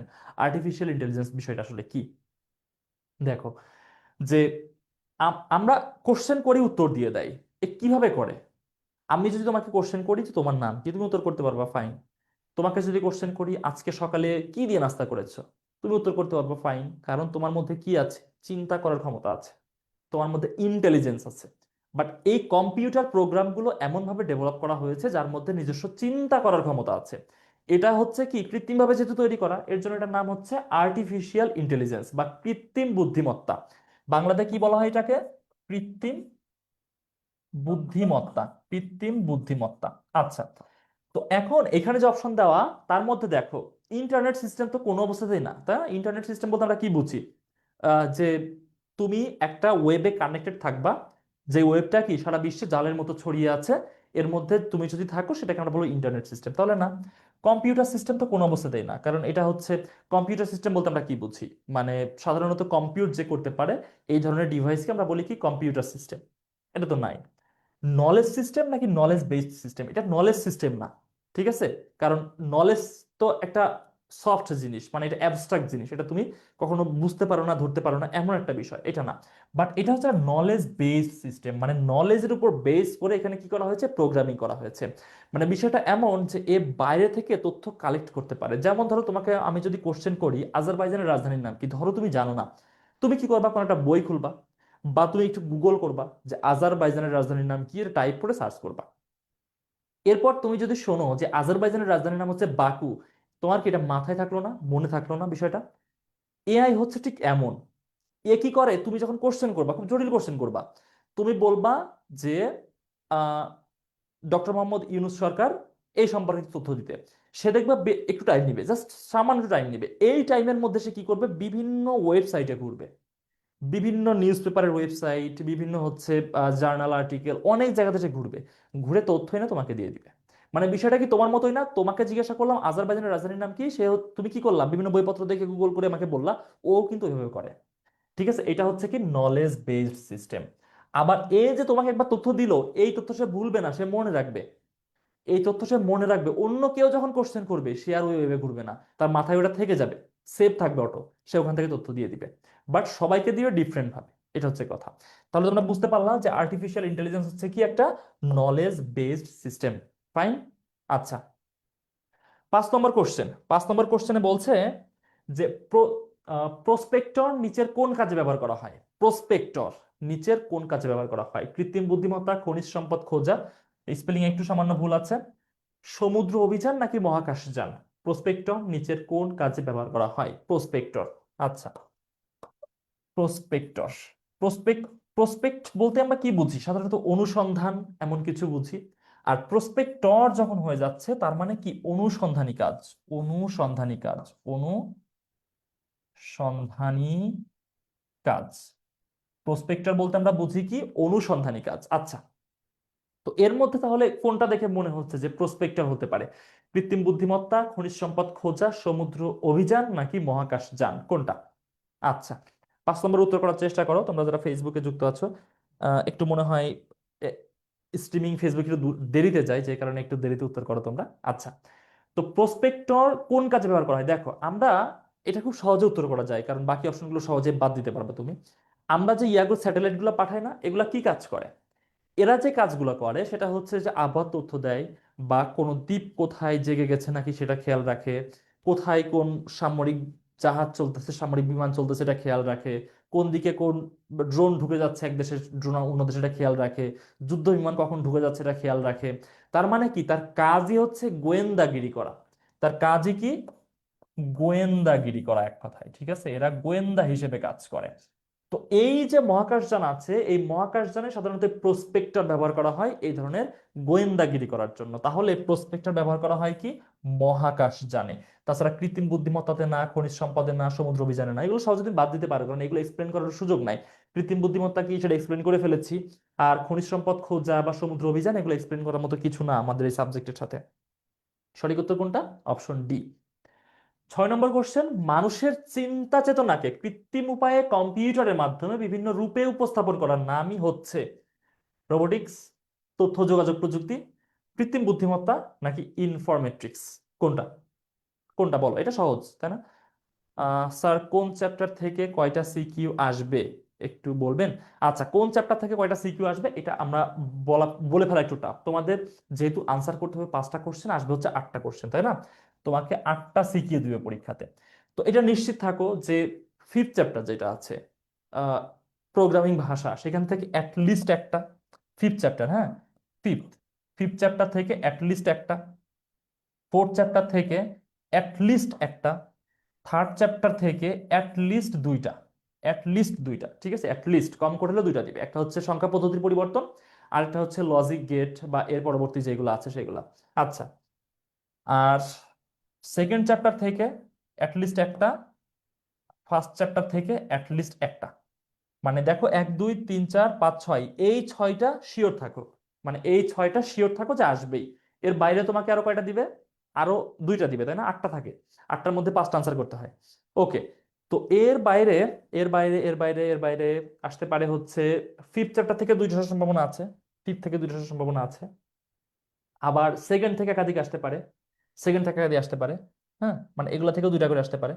তো তুমি দেখো যে যেটা প্রথমে বললাম যে একটা একটা দুইটা একটা একটা, এই সিকোয়েন্সটা অবশ্যই ফলো করবে, মাস্ট করবে, কোনো অবস্থাতে মিস দিবে না। বাট এটা ধরে রাখো সব চ্যাপ্টার থেকে কোশ্চেন হবে। এখন ধরো এভাবে আসলো, ধরো এটা হচ্ছে তোমার সৃজনশীল। এখন তুমি চিন্তা করলা যে ফার্স্ট এবং সেকেন্ড থেকে যে তিনটা আসছে, এই তিনটাই আমি লিখবো যে করেই হোক। এইটা একটু রং ডিসিশন বেশি মার্ক পাওয়ার জন্য। কেন? তুমি যখন বেশি ডেসক্রিপটিভ লিখবা, টিচার বুঝতে পারবে যে এই ছেলে মনে হয় ম্যাথমেটিক্স বা প্রোগ্রামিং বা এইচটিএমএল একটু কম জানে, এই কারণে এগুলো আনসার করছে, তখন টিচার একটু কম মার্কস দেয় সাধারণত। তো তোমরা চেষ্টা করবা যে থার্ড চ্যাপ্টার থেকে যে দুইটা কোশ্চেন হবে, থার্ড চ্যাপ্টার থেকে যে দুইটা কোশ্চেন হবে এই দুইটা অবশ্যই আনসার করা। খুব বেশি কিন্তু কঠিন না, থার্ড চ্যাপ্টার কঠিন না। ফোর্থ চ্যাপ্টার হচ্ছে কিউটেস্ট চ্যাপ্টার। এইচটিএমএল হচ্ছে সব থেকে কিউট টপিক, ঠিক আছে, মানে এটা খুব সহজে পারা যায়। এইচটিএমএল কঠিন কিছু? কিচ্ছু কঠিন না। তোমরা যারা একাডেমিকে ছিলা, প্রয়োজনে আমাদের এইচটিএমএল এর চ্যাপ্টারে ক্লাসগুলো করে ফেলো। এইচটিএমএল এ কয়টা ক্লাস হয়েছিল? এইচটিএমএল এর মোস্ট প্রবলি 3টা ক্লাস হয়েছিল। 3টা ক্লাস একদিনে দেখে ফেলো, প্লেব্যাক স্পিড বাড়াই দিয়ে। ওইখানে যা পড়ানো হয়েছে তাই আসবে পরীক্ষাতে, জাস্ট এটা ধরে রাখো। আচ্ছা, এবার তুমি করবা কি, ফিফথ চ্যাপ্টার থেকে অ্যাটলিস্ট একটা। ফিফথ চ্যাপ্টার থেকে অ্যাটলিস্ট একটা আনসার করবা। অ্যাটলিস্ট একটা। যদি কেউ দুইটা পারো তার জন্য তো খুব ভালো। যদি দুইটা নাও পারো, অ্যাটলিস্ট একটা আনসার করবা। তাহলে তোমার কয়টা হয়ে গেল? 4টা হয়ে গেল। আর তুমি সর্বোচ্চ গেলে একটা ডিসক্রিপশন লিখবা। সর্বোচ্চ একটা ডিসক্রিপশন লিখবা, সর্বোচ্চ। আর যদি কেউ পারো 5টাই ম্যাথের মধ্যে আনসার করতে, 5টা ম্যাথের মধ্যে আনসার করে দিয়ে আসবা। ঠিক আছে, এটা আশা করি বুঝতে পারছো। কোনো সমস্যা থাকলে, একাডেমিকে যারা ছিলা তাদের কোনো সমস্যা থাকলে অবশ্যই আমাদের রেকর্ডেড ক্লাস দেখতে পারো। আর যারা হচ্ছে আমাদের সাথে ফেসবুকে যুক্ত হচ্ছে, একাডেমিকে ছিল না, তাদেরকে বলি আমাদের এইচটিএমএল এর উপর যে ক্লাসগুলো, এইচটিএমএল তো সব থেকে একটু কঠিন মনে হয় তোমাদের কাছে, সরি আমি ভুল বললাম, সি প্রোগ্রামিং এর যে ক্লাসগুলো, সি প্রোগ্রামিং তো একটু কঠিন মনে হয় তাই না? কারণ এখানে হচ্ছে আমাদের ফ্লো চার্ট পড়তে হয়, আমাদের হচ্ছে এই যে বিষয়গুলো, সি প্রোগ্রাম লিখতে হয়, বিষয়গুলো একটু কঠিন মনে হয়। আবার হচ্ছে সি প্রোগ্রাম ফ্লো চার্ট গুলো আবার একটু ইয়া থাকে, আহ, একটু কঠিন থাকে, বিভিন্ন রকম শর্ত দেওয়া থাকে। এই প্রত্যেকটার উপর ক্লাস আমাদের হচ্ছে ইউটিউবে দেখবা ফ্রিতে দেওয়া আছে, তোমরা এই ক্লাসগুলো করো। আশা করি কোনো সমস্যা থাকবে না। সি প্রোগ্রামিং, ফ্লো চার্ট, এগুলোর উপর কোনো সমস্যা থাকবে না। Algorithm, C program, flow chart, তিনটা যে বিষয় আছে, আশা করি সমস্যা থাকবে না। আচ্ছা, তো মানুষের চিন্তা চেতনাকে কৃত্রিম উপায়ে কম্পিউটারের মাধ্যমে বিভিন্ন রূপে উপস্থাপন করার নামই হচ্ছে কি? সহজ, এটা তো সহজ, এটা তো মনে হয় না যে বলা লাগবে, তোমরা সহজে উত্তর করে ফেলতে পারবা। স্যার 1 থেকে 4, 4টা থেকে 5টা আনসার করার সুযোগ থাকবে? অবশ্যই থাকবে, অবশ্যই থাকবে। দেখো এখানে তুমি দেখো, ফিফথ বাদ দিলেও তোমার তো এখানে 5টা তুমি আনসার করতে পারতেছো। এইখান থেকে তুমি 3টা আনসার করে ফেলবা, আর এখান থেকে দুইটা করবা, অবশ্যই পারবা। তুমি ফিফথ স্কিপ করেও 5টা আনসার করতে পারবা, মানে এই সুযোগ অবশ্যই দিবে। বাট আমি মনে করি যে যদি পারো ফিফথ আনসার করতে পারো। ঠিক আছে, জাস্ট ফিফথ একবার পড়েই দেখো না। মানে তোমাকে তো এমসিকিউর জন্য হলে পড়তে হবে, কারণ এমসিকিউ তো অপশন নাই। যে কারণে ফ্রিতে একবার পড়ো, টেক্সট বইটা পড়ো এবং আমাদের এই ক্লাসগুলো করো, ফ্রিতে ইউটিউবে দেওয়া আছে, তারপর দেখো। আচ্ছা, এটার আনসার কি হবে তুমি ডিরেক্টলি বলে দাও। 6 এর আনসার কি হবে? সি বলছো। ফেসবুকে যারা আছো, আহ তুষি তুষি বলছো সি হবে। হ্যাঁ, উত্তর কিন্তু সি, কৃত্রিম বুদ্ধিমত্তা। এটা এক্সপ্লেন করার কিছু নাই, কারণ কৃত্রিম বুদ্ধিমত্তা নিয়ে আলোচনা করে ফেলেছি আর কি। কৃত্রিম বুদ্ধিমত্তা, ইনফরমেট্রিক্স কি সেটা নিয়ে আলোচনা হয়ে গেছে। ইনফরমেট্রিক্স নিয়ে আলোচনা হয়ে গেছে, এটা নিয়ে আলোচনা হয়ে গেছে। তথ্য প্রযুক্তি কি বোঝোয়? রোবোটিক্স কি? রোবোটিক্স বিষয়টা কি? রোবোটিক্স নিয়ে পরীক্ষাতে আসতে পারে। রোবোটিক্স কি? রোবোটিক্স হচ্ছে অ্যাকুয়েচার এবং অ্যাকুয়েচার বলতে আমরা কি বুঝি? এর যে অনুভূতি, মানে রোবট যা কিছু অনুভূতি করে, অর্থাৎ কম্পিউটার বেসড একটা টেকনোলজি যেটা অ্যাকুয়েচারের মাধ্যমে মানুষের মতো কাজ করতে পারে, সেটাই হচ্ছে রোবোটিক্স। হ্যাঁ, অর্থাৎ তার আকৃতি বিভিন্ন রকম হতে পারে, মানুষের মতো হতে পারে বা হচ্ছে যন্ত্রের মতো দেখতে হতে পারে। সাধারণত মানুষ যে ধরনের কাজগুলো করতে পারে না সেসব কাজগুলোতে রোবট ব্যবহার করা হয়। সাধারণত ইন্ডাস্ট্রিতে ঝুঁকিপূর্ণ বিভিন্ন কাজ বা খুবই সফিস্টিকেটেড বা খুবই জটিল যেসব কাজগুলো আছে, সূক্ষ্ম যে কাজগুলো আছে, সেসব কাজগুলো সাধারণত রোবটের মাধ্যমে করা হয়। আচ্ছা, 7 নম্বর কোশ্চেন। 7 নম্বর কোশ্চেনে আমরা দেখছি যে মৃত ব্যক্তির ডিএনএ পর্যালোচনার জন্য কোন প্রযুক্তি ব্যবহার করা হয়? মৃত ব্যক্তির ডিএনএ পর্যালোচনার জন্য কোন প্রযুক্তি ব্যবহার করা হয়? Biometrics, genetic engineering, cryosurgery, nano surgery, কোনটা ব্যবহার করা হয়? ন্যানো সার্জারি বিষয়টা কি? ন্যানো সার্জারি হচ্ছে, ন্যানো মানে কি? ক্ষুদ্র, তাই না? ক্ষুদ্র। সার্জারি মানে কি? এই যে শল্য চিকিৎসা বা অপারেশন, আমরা সংক্ষিপ্তভাবে যেটা মানে পরিচিতভাবে যেটা বলি। তো আমরা যদি হচ্ছে এই যে বড় আকারের সার্জারিটাকে টেকনোলজির মাধ্যমে, এই যে হচ্ছে ক্রায়োসার্জারি পদ্ধতি হোক বা অন্য কোনো পদ্ধতিতে হোক, খুবই ছোট্ট পরিসরে আনতে পারি। হ্যাঁ, আমরা দেখি না যে বিভিন্ন অ্যাথলেটের, শুনি না যে এই হয়েছে, তার হচ্ছে হ্যামস্ট্রিং হয়েছে বা তার হচ্ছে এই আঙুলে ফাটা দেখা গেছে, এটা হয়েছে সেটা হয়েছে। তো কখনো দেখছো যে তার হাতে এতগুলো সেলাই দিয়ে রাখছে বা এটা করছে সেটা করছে? এটা তো করে না। তারা এগুলো সাধারণত ন্যানো সার্জারির মাধ্যমে করে, ক্রায়ো সার্জারির মাধ্যমে করে। যে ক্রায়োপ্রোব দিয়ে তারা হচ্ছে ভিতরে, মানে ভিতরে সেলাইগুলো দেওয়া, এটা সেটা। ধরো যে তোমার পায়ের লিগামেন্ট ছিঁড়ে গেছে ফুটবল খেলতে গিয়ে, তো এমন না যে তোমার পা ওখান থেকে কেটে ফেলবে, নিয়ে ভিতরের লিগামেন্ট বের করবে, নিয়ে লিগামেন্ট আবার জোড়া দিবে, তারপর আবার পায়ের ওই ইয়াগুলো নিয়ে এসে সেলাই করে দিবে, বিষয়টা কিন্তু এমন না। বিষয়টা হচ্ছে ন্যানো সার্জারির মাধ্যমে করা হবে, ঠিক আছে? ক্রায়ো সার্জারি কি আলোচনা করা হয়েছে? জেনেটিক ইঞ্জিনিয়ারিং কি আলোচনা করা হয়েছে? আচ্ছা, জেনেটিক ইঞ্জিনিয়ারিং নিয়ে আরেকটু মনে হয় আলোচনা করা দরকার নাকি?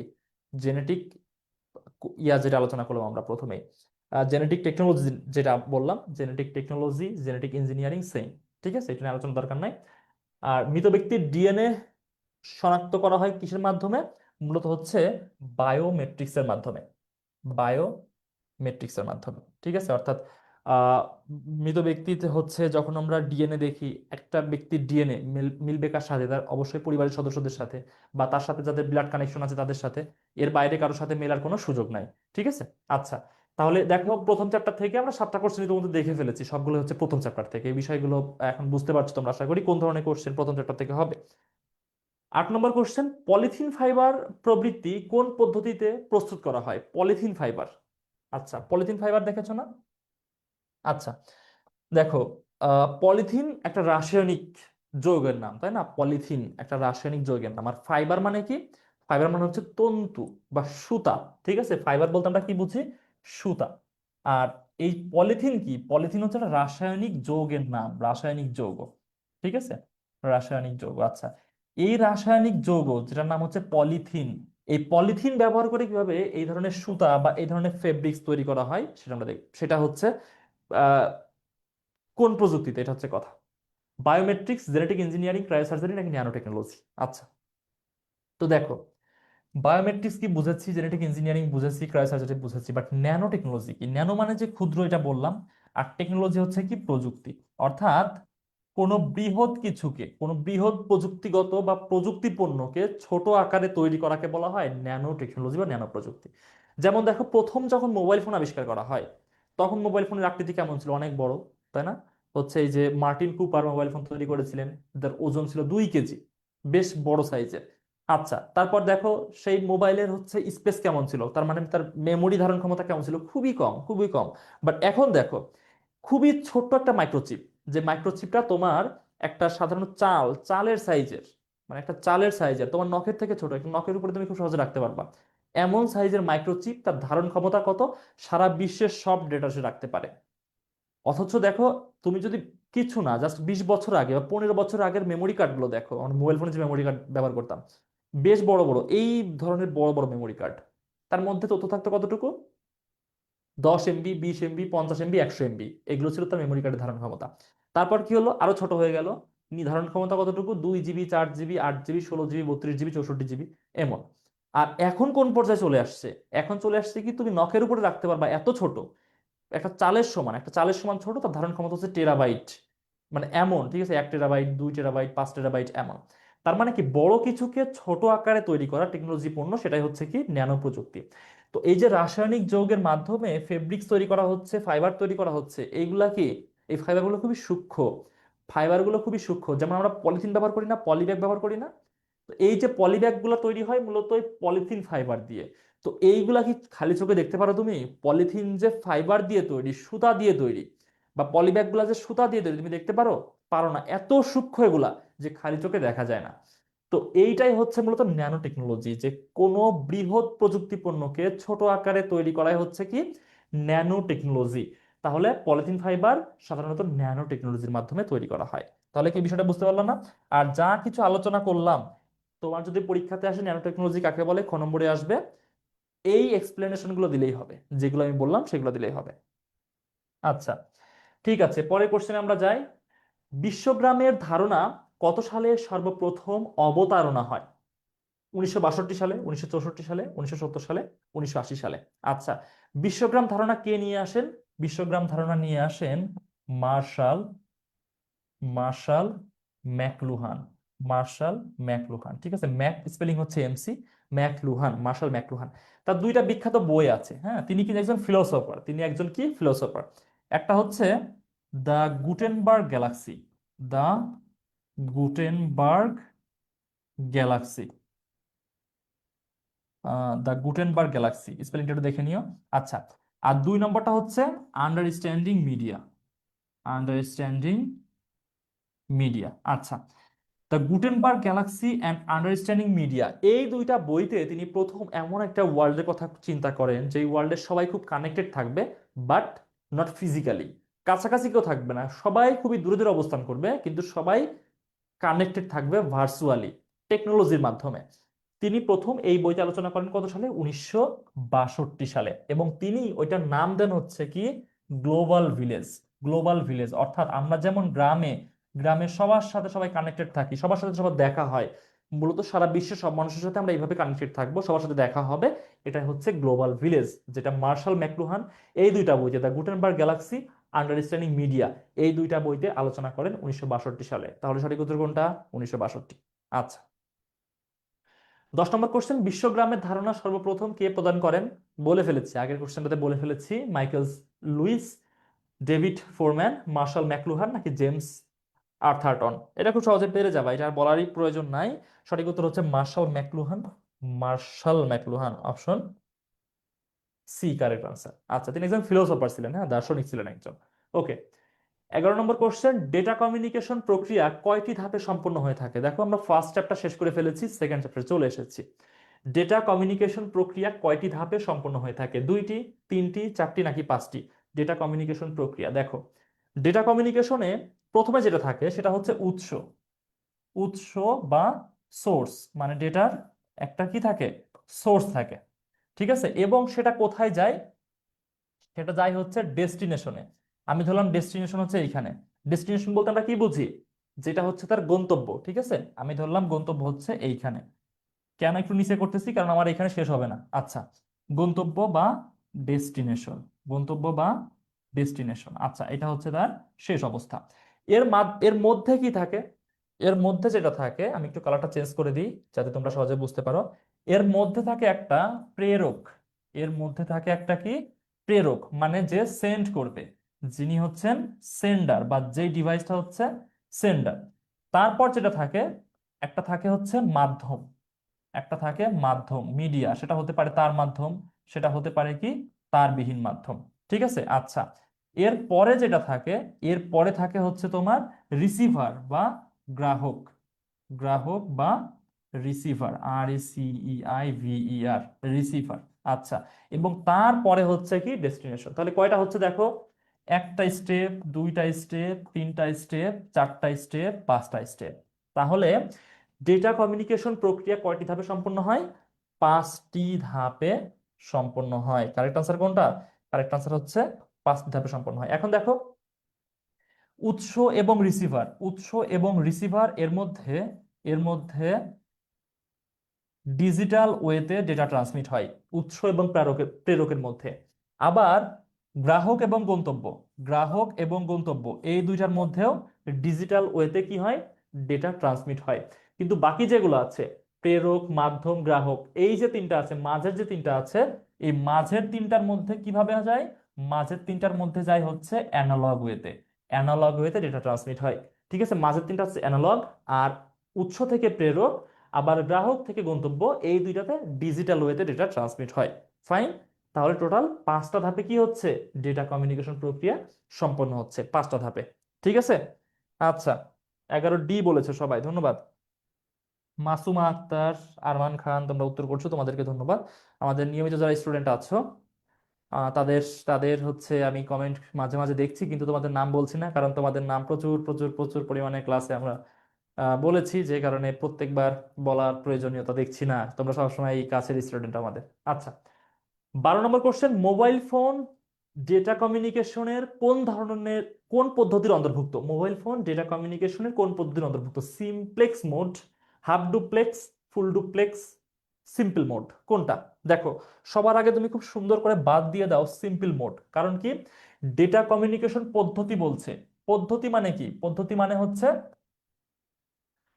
মেথড সাধারণত, হ্যাঁ, পদ্ধতি মানে হচ্ছে মেথড, কিন্তু এইখানে হচ্ছে আমরা মোড দেখবো, বুঝছো? এখানে দেখবো হচ্ছে আমরা মোড, এখানে দেখবো আমরা মোড।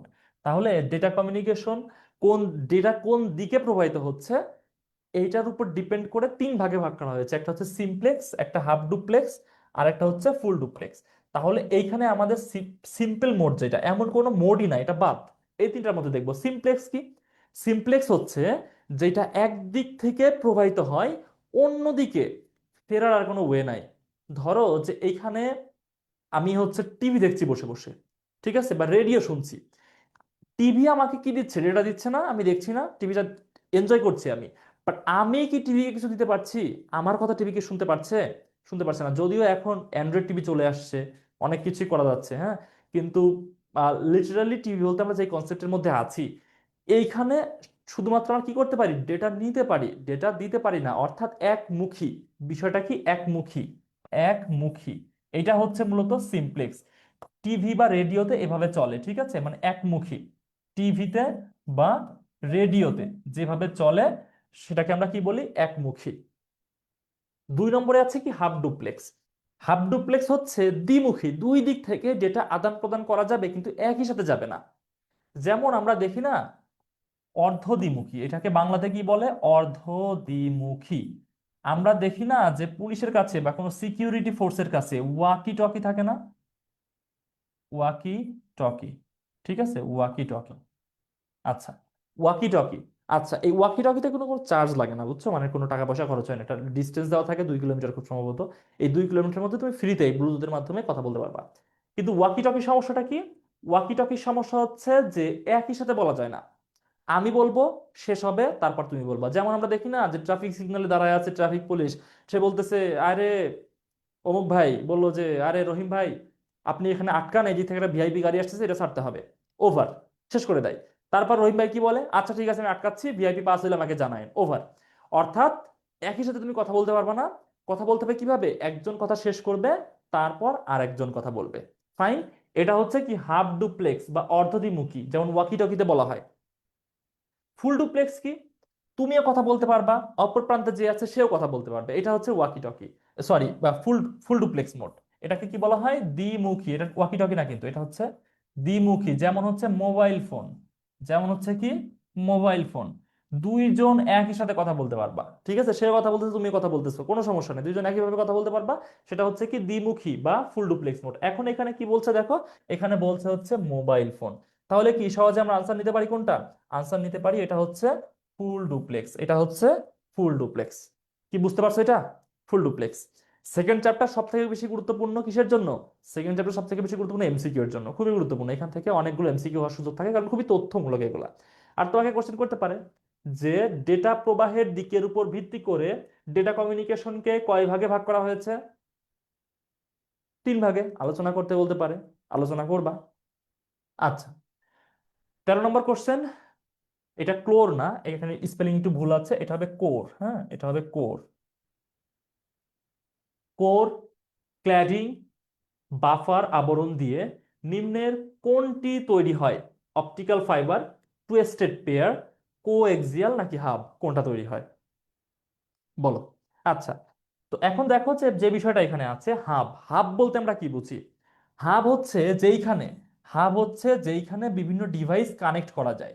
বিভিন্ন বিভিন্ন ডিভাইস, বিভিন্ন ডিভাইস কানেক্ট করা হয়, বিভিন্ন ডিভাইস কানেক্ট, CONNECT, কানেক্ট করা হয়।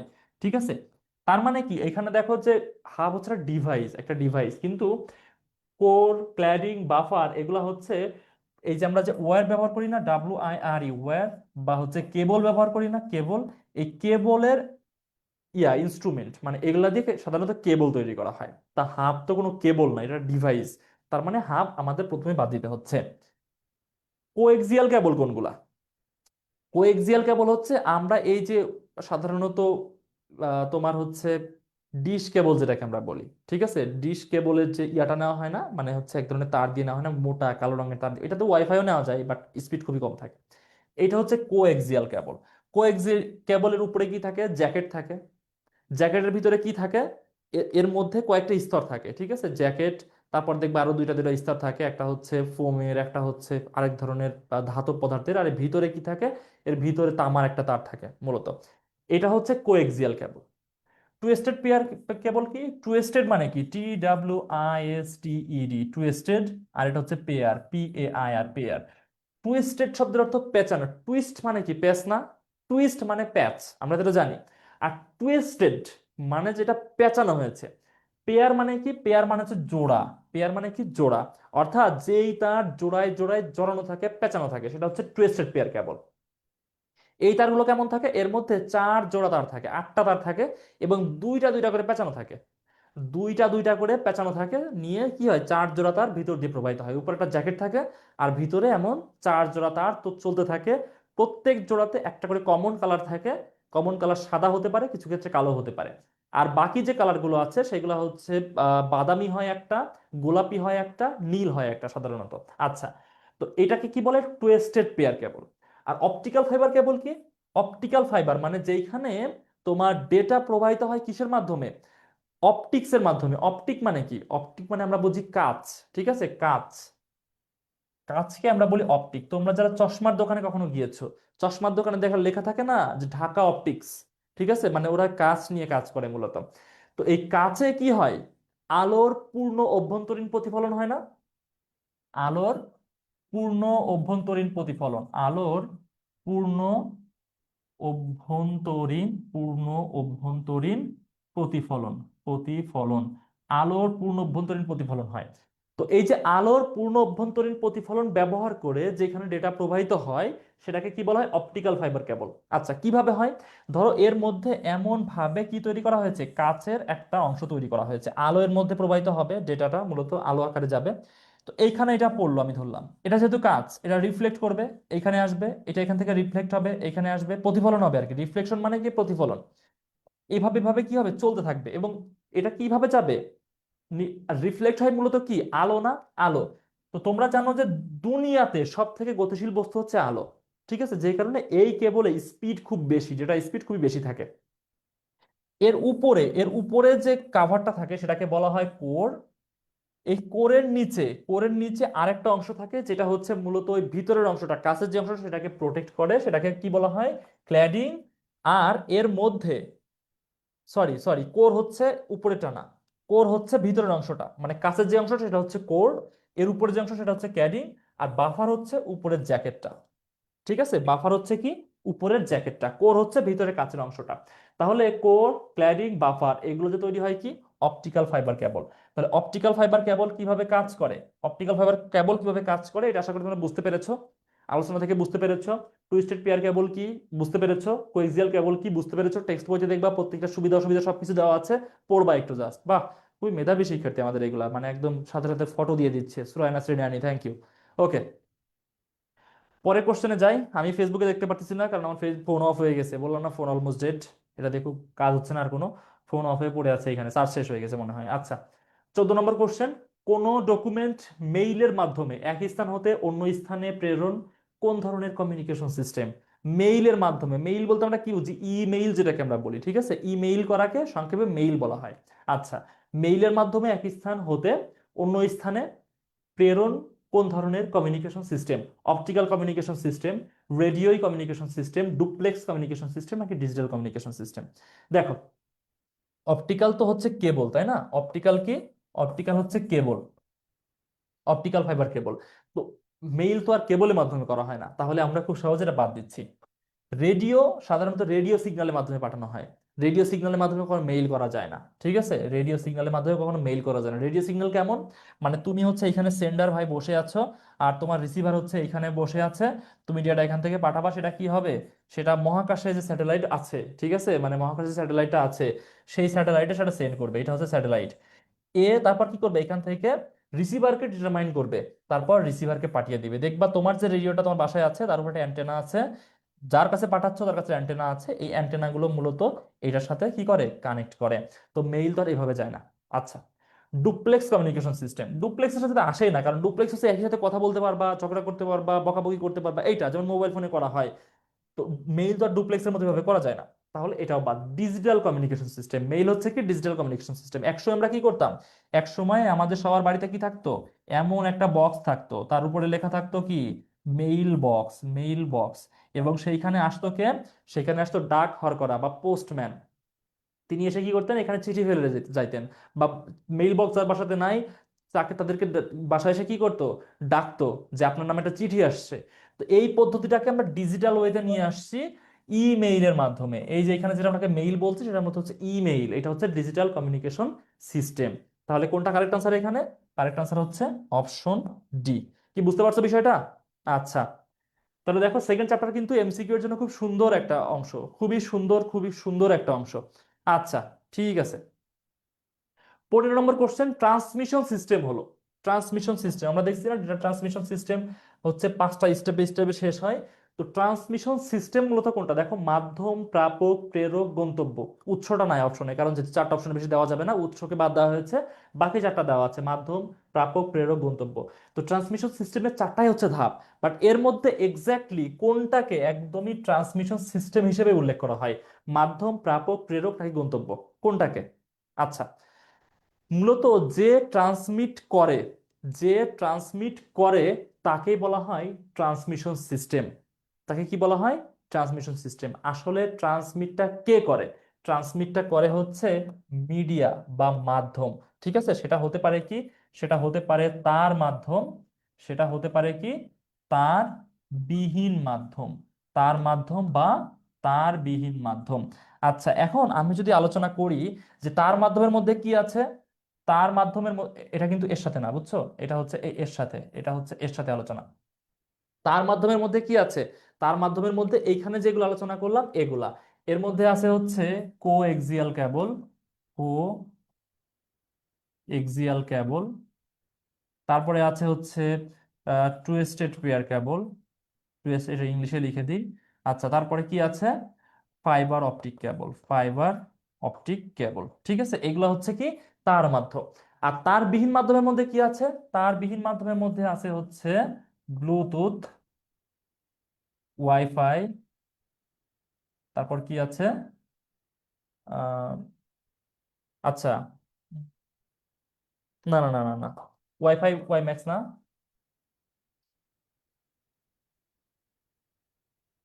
রেডিও ওয়েভ আর ইনফ্রারেড। ঠিক আছে, ব্লুটুথ, রেডিও ওয়েভের মাধ্যমে, ইনফ্রারেড, এগুলোর মাধ্যমে কি করা হয়? তারবিহীন মাধ্যমগুলো মূলত হচ্ছে যেটা ইয়া করে আর কি, ট্রান্সমিট করে। আচ্ছা, আহ এবার আসি আমরা পরের কোশ্চেনে। নিম্নের কোনটি কম্পিউটারের ডিজিটাল সংকেতকে অ্যানালগ সংকেতে পরিণত করে, সরি, পরিণত করে টেলিফোন যোগাযোগ ব্যবস্থার দ্বারা গ্রাহকের নিকট প্রেরণ করে? নিম্নের কোনটি কম্পিউটারের ডিজিটাল সংকেতকে অ্যানালগ সংকেতে পরিণত করে টেলিফোন যোগাযোগ ব্যবস্থার দ্বারা গ্রাহকের নিকট প্রেরণ করে? কোনটির মাধ্যমে? দেখো, এখানে মূল কথা হচ্ছে কোনটা? মূল কথা হচ্ছে ডিজিটাল সংকেতকে অ্যানালগ সংকেতে পরিণত করে, এটা হচ্ছে আমাদের মূল কথা। তো ডিজিটাল থেকে ডিজিটাল থেকে অ্যানালগ কে করে? ডিজিটাল থেকে অ্যানালগ কে করে? অপশন দেখো, মডুলেটর, ডিমodulator, ডিকোডার নাকি মডেম, কে করে? মডেমটা কি? মডেম হচ্ছে তোমার modulator, modulator plus D modulator. Modulator এবং ডিমodulator এই দুইটার একটা হচ্ছে কম্বাইন্ড ফর্ম না? এখান থেকে কি নেওয়া হয়? মোড, এমওডি মোড নেওয়া হচ্ছে, আর এখান থেকে নেওয়া হচ্ছে ডিএম ডেম, নিয়ে কি হয়ে যাচ্ছে? এটা হয়ে যাচ্ছে মডেম। মডেম মানে দুইটা বিষয়কে অ্যাড করতেছে, এটা এটাকে অ্যাড করতেছে। অর্থাৎ ডিজিটাল সংকেতকে অ্যানালগে বা অ্যানালগকে ডিজিটালে যে কনভার্সন হয় সেটার মতো মডেমের মাধ্যমে হয়, ঠিক আছে? অর্থাৎ তাহলে ডিকোডারের কোনো সম্পর্ক নাই, ডিকোডারের কোনো সম্পর্ক নাই, মডুলেটর অথবা ডিমodulatorএর সম্পর্ক আছে। আচ্ছা, মডুলেটর কি করে? মডুলেটর যেটা করে ডিজিটালকে অ্যানালগ, আর ডিমodulator কি করে? অ্যানালগকে অ্যানালগকে ডিজিটাল, অ্যানালগকে ডিজিটাল করে। ঠিক আছে, বিষয়টা বুঝতে পারছো? তাহলে সঠিক উত্তর কোনটা?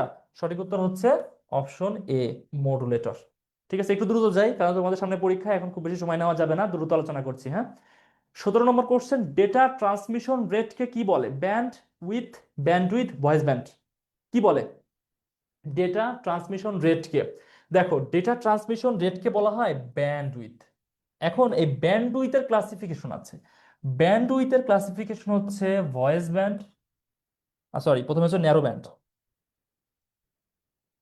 প্রথমে হচ্ছে কি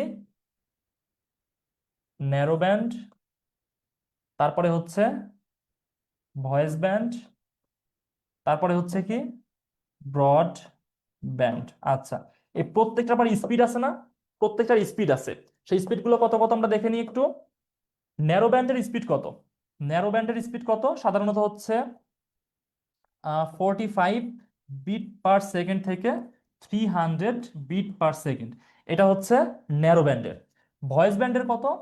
9600 বিট পার সেকেন্ড থেকে 9.6, 9600 বিট পার সেকেন্ড থেকে, এখানে হচ্ছে কেবিপিএস, মানে হচ্ছে কিলোবাইট পার সেকেন্ড, মানে এখান থেকে এটা হচ্ছে বিট পার সেকেন্ড, এটা হচ্ছে কিলোবাইট পার সেকেন্ড, একটু হচ্ছে পার্থক্য আছে, বিপিএস এটা হচ্ছে কেবিপিএস।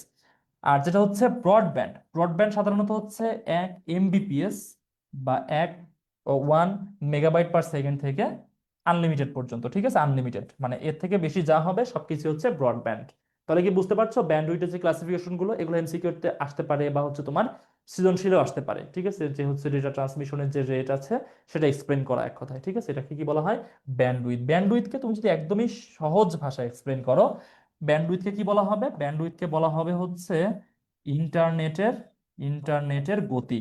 ব্যান্ডউইথকে কি বলা হবে? ব্যান্ডউইথকে বলা হবে ইন্টারনেটের গতি, ঠিক আছে? আচ্ছা, তাছাড়া ব্যান্ড এবং উইথ এটাকে ভাগ করে দুইটা ভাগ করা হয়েছে, শেষ। তাহলে কি বিষয় বুঝতে পারছো এটা? আচ্ছা, আমি একটু এইখানেই ফেসবুকটা অন রাখি, আমি এইখানেই একটু ফেসবুকটা অন রাখি, যাতে হচ্ছে আমাদের আমাদের স্টুডেন্ট যারা আছে, যারা ক্লাস করছে আমাদের এইখানে ফেসবুকে, ওরা যাতে আমাদের একটু কানেক্ট করতে পারে, ওরা যাতে আমাদের এখানে একটু কানেক্ট করতে পারে। বাট এখানে যে অবস্থা দেখতেছি, এখানে তো অন করারই সুযোগ নাই, ফেসবুক অন করারই সুযোগ দেখতেছি না। আচ্ছা, ঠিক আছে, এখানে যেহেতু ফেসবুক অন করার কোনো সুযোগ দেখছি না, দাঁড়াও, সুযোগ করে নিচ্ছি। ঠিক আছে, ঠিক আছে, আমরা এখানে জাস্ট 1 সেকেন্ড, হ্যাঁ, আমরা হচ্ছে ফেসবুকে একটু, ফেসবুক পেজে গিয়ে দেখার চেষ্টা করব যে যারা আমাদের সাথে এখানে যুক্ত আছে। ওকে, ঠিক আছে, ঠিক আছে, ফেসবুকটা অন করে রাখলাম। আচ্ছা, যারা এখানে যুক্ত আছো তাদেরকে এখন দেখতে পারবো আমি, জুমে গিয়েও দেখতে পারবো, আবার হচ্ছে ফেসবুকে গিয়েও দেখতে পারবো। আচ্ছা, ফাইন। আচ্ছা, তাহলে এটা আমরা বুঝতে পারলাম আশা করি। 18 নম্বর কোশ্চেন, ন্যারো ব্যান্ডের গতি। তাহলে দেখো ওখানে আমরা এটা সলভ করে ফেলেছি, তাই না? ন্যারো ব্যান্ডের গতি কোনটা? ন্যারো ব্যান্ড হচ্ছে একদমই প্রথমটা, ন্যারো ব্যান্ডের গতি হচ্ছে 45 বিট পার সেকেন্ড, 45 থেকে সর্বোচ্চ 300 bit per second, 45 bit per second থেকে আহ 300 বিট পার সেকেন্ড, এটা হচ্ছে কি ন্যারো ব্যান্ডের গতি। ফাইন। পরের যে কোশ্চেনটা আছে, ডেটা ট্রান্সমিশন পদ্ধতিকে কয় ভাগে ভাগ করা হয়? আলোচনা করে ফেললাম না, মানে প্রথম যে আলোচনাটা ছিল সেখান থেকে কি করেছি আমরা, মানে ডেটা ট্রান্সমিশন পদ্ধতিকে প্রথমে ক্লাসিফাই করে ফেলেছি। সেটা হচ্ছে তিন প্রকার। একটা হচ্ছে ন্যারো ব্যান্ড, একটা হচ্ছে ভয়েস ব্যান্ড, একটা হচ্ছে কি ব্রডব্যান্ড। তাহলে কারেক্ট আনসার কোনটা এটা? কারেক্ট আনসার হচ্ছে তিনটি। খুব সহজে আমরা উত্তর করতে পারতেছি এবং খুব দ্রুত যাচ্ছি, কারণ আমাদের পরবর্তী ক্লাসের আবার শিডিউল আছে। সেজন্য আমাদের একটু দ্রুত যেতে হবে। আচ্ছা, এখানে দেখি এটা বেঁচে যাচ্ছে কেন, আটকে যাচ্ছে কেন, একটু দেখার চেষ্টা করি কেন এখানে এই ধরনের সমস্যা হচ্ছে। উম, আচ্ছা, ঠিক আছে, ওকে। তাহলে এটা আমরা বুঝতে পারলাম। 20 নম্বর কোশ্চেন, নিম্নের কোনটির প্রেরক স্টেশনের সাথে একটি প্রাইমারি স্টোরেজ ডিভাইস প্রয়োজন, স্টোরেজের প্রয়োজন হয়? Synchronous transmission, isochronous transmission, asynchronous transmission, নাকি আইসিক্রোনাস ট্রান্সমিশন? কোনটাতে নিম্নের কোনটির প্রেরক স্টেশনের সাথে একটি প্রাইমারি স্টোরেজের প্রয়োজন হয়? Synchronous transmission, isochronous transmission, asynchronous transmission, নাকি আইসিক্রোনাস ট্রান্সমিশন? দেখো, প্রথম যেটা সেটা হচ্ছে অ্যাসিনক্রোনাস, মানে প্রথমে যেটা আসে অ্যাসিনক্রোনাসে যেটা হয়, character by character data transmit হয়, বুঝছো? মানে একটা ক্যারেক্টার পর একটা ক্যারেক্টার, একটা ক্যারেক্টার পর একটা ক্যারেক্টার চলতেই থাকে, কোনো প্রাইমারি স্টোরেজের প্রয়োজন হয় না, কোনো প্রাইমারি স্টোরেজ দরকার নেই, এটা চলতেই থাকে, কোনো টাইম বিরতি নাই।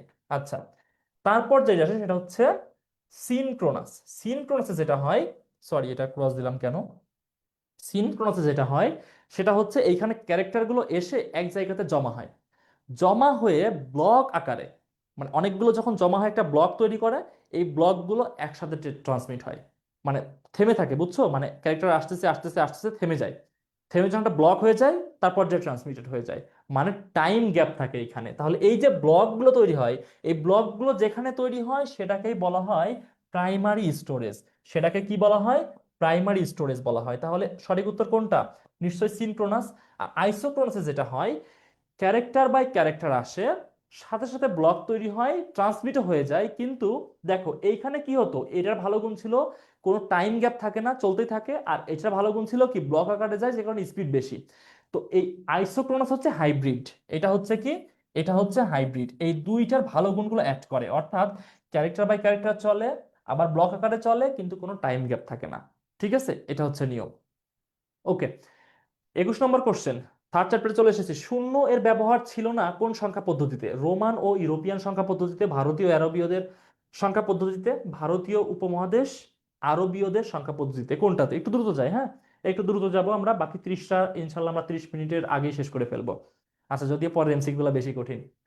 শূন্য এর ব্যবহার ছিল না কোন সংখ্যা পদ্ধতিতে? রোমান ইউরোপিয়ান সংখ্যা পদ্ধতি, ভারতীয় আর আরবীয়দের সংখ্যা পদ্ধতি, ভারতীয় উপমহাদেশ আরবীয়দের সংখ্যা পদ্ধতি? কোনটা কারেক্ট আনসার? 21-এর এ বলছো, হ্যাঁ কারেক্ট আনসার হচ্ছে রোমান ও ইউরোপিয়ানদের সংখ্যা পদ্ধতি। সাধারণত রোমান সংখ্যা পদ্ধতি, ইউরোপিয়ান সংখ্যা পদ্ধতিতে কি ছিল না, কোনো শূন্যের ব্যবহার ছিল না। ঠিক আছে, শূন্য প্রথম আবিষ্কৃত হয় কোথায়? শূন্য আবিষ্কৃত হয় প্রথম ভারতে, যে কারণে ভারতীয় সংখ্যা পদ্ধতিতে শূন্য ছিল। এবং ভারতীয়দের কাছ থেকে প্রথম কারা শেখে? আরবীয়রা, যে কারণে আরবীয় যে সংখ্যা পদ্ধতি সেখানে শূন্যের ব্যবহার ছিল। কিন্তু রোমান ইউরোপিয়ান তারা শূন্যের ব্যবহার জানতো না, যে কারণে কি বলা হয়, রোমান ও ইউরোপিয়ান সংখ্যা পদ্ধতিতে কি ছিল না, শূন্য ছিল না বা শূন্যের ব্যবহার ছিল না। 22 নম্বর, কোন সংখ্যা পদ্ধতি শুধু মানের উপর নির্ভর করে না এবং তা অবস্থানের উপর নির্ভর করে?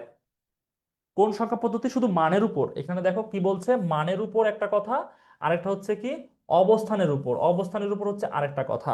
আচ্ছা দেখো, আমরা শিখেছি কি সংখ্যা পদ্ধতি দুই রকম, একটা হচ্ছে পজিশনাল, একটা হচ্ছে পজিশনাল, আরেকটা হচ্ছে নন পজিশনাল, আরেকটা হচ্ছে কি নন পজিশনাল। আচ্ছা, তো পজিশনাল নন পজিশনাল কিভাবে বুঝবো? ধরো আমি একটা সংখ্যা লিখলাম, একটা সংখ্যা লিখলাম হচ্ছে 20, ঠিক আছে, এটার একটা মান আছে না, এটার একটা মান আছে, এর মান কত? 20। আবার আমি একটা সংখ্যা লিখলাম, সে সংখ্যাটা হচ্ছে কত? সে সংখ্যাটা হচ্ছে, আমি লিখলাম এইটা, এটার একটা মান আছে না, এটার মান কত? এটার মান হচ্ছে 16, এটার মান হচ্ছে 16। তাহলে এর নিজস্ব মান আছে? এর নিজস্ব মান, এর নিজস্ব মান অবশ্যই আছে, নিজস্ব মান আছে। এরও কি আছে? নিজস্ব মান আছে। আচ্ছা, এরও নিজস্ব মান আছে। এর কি স্থানীয় মান আছে?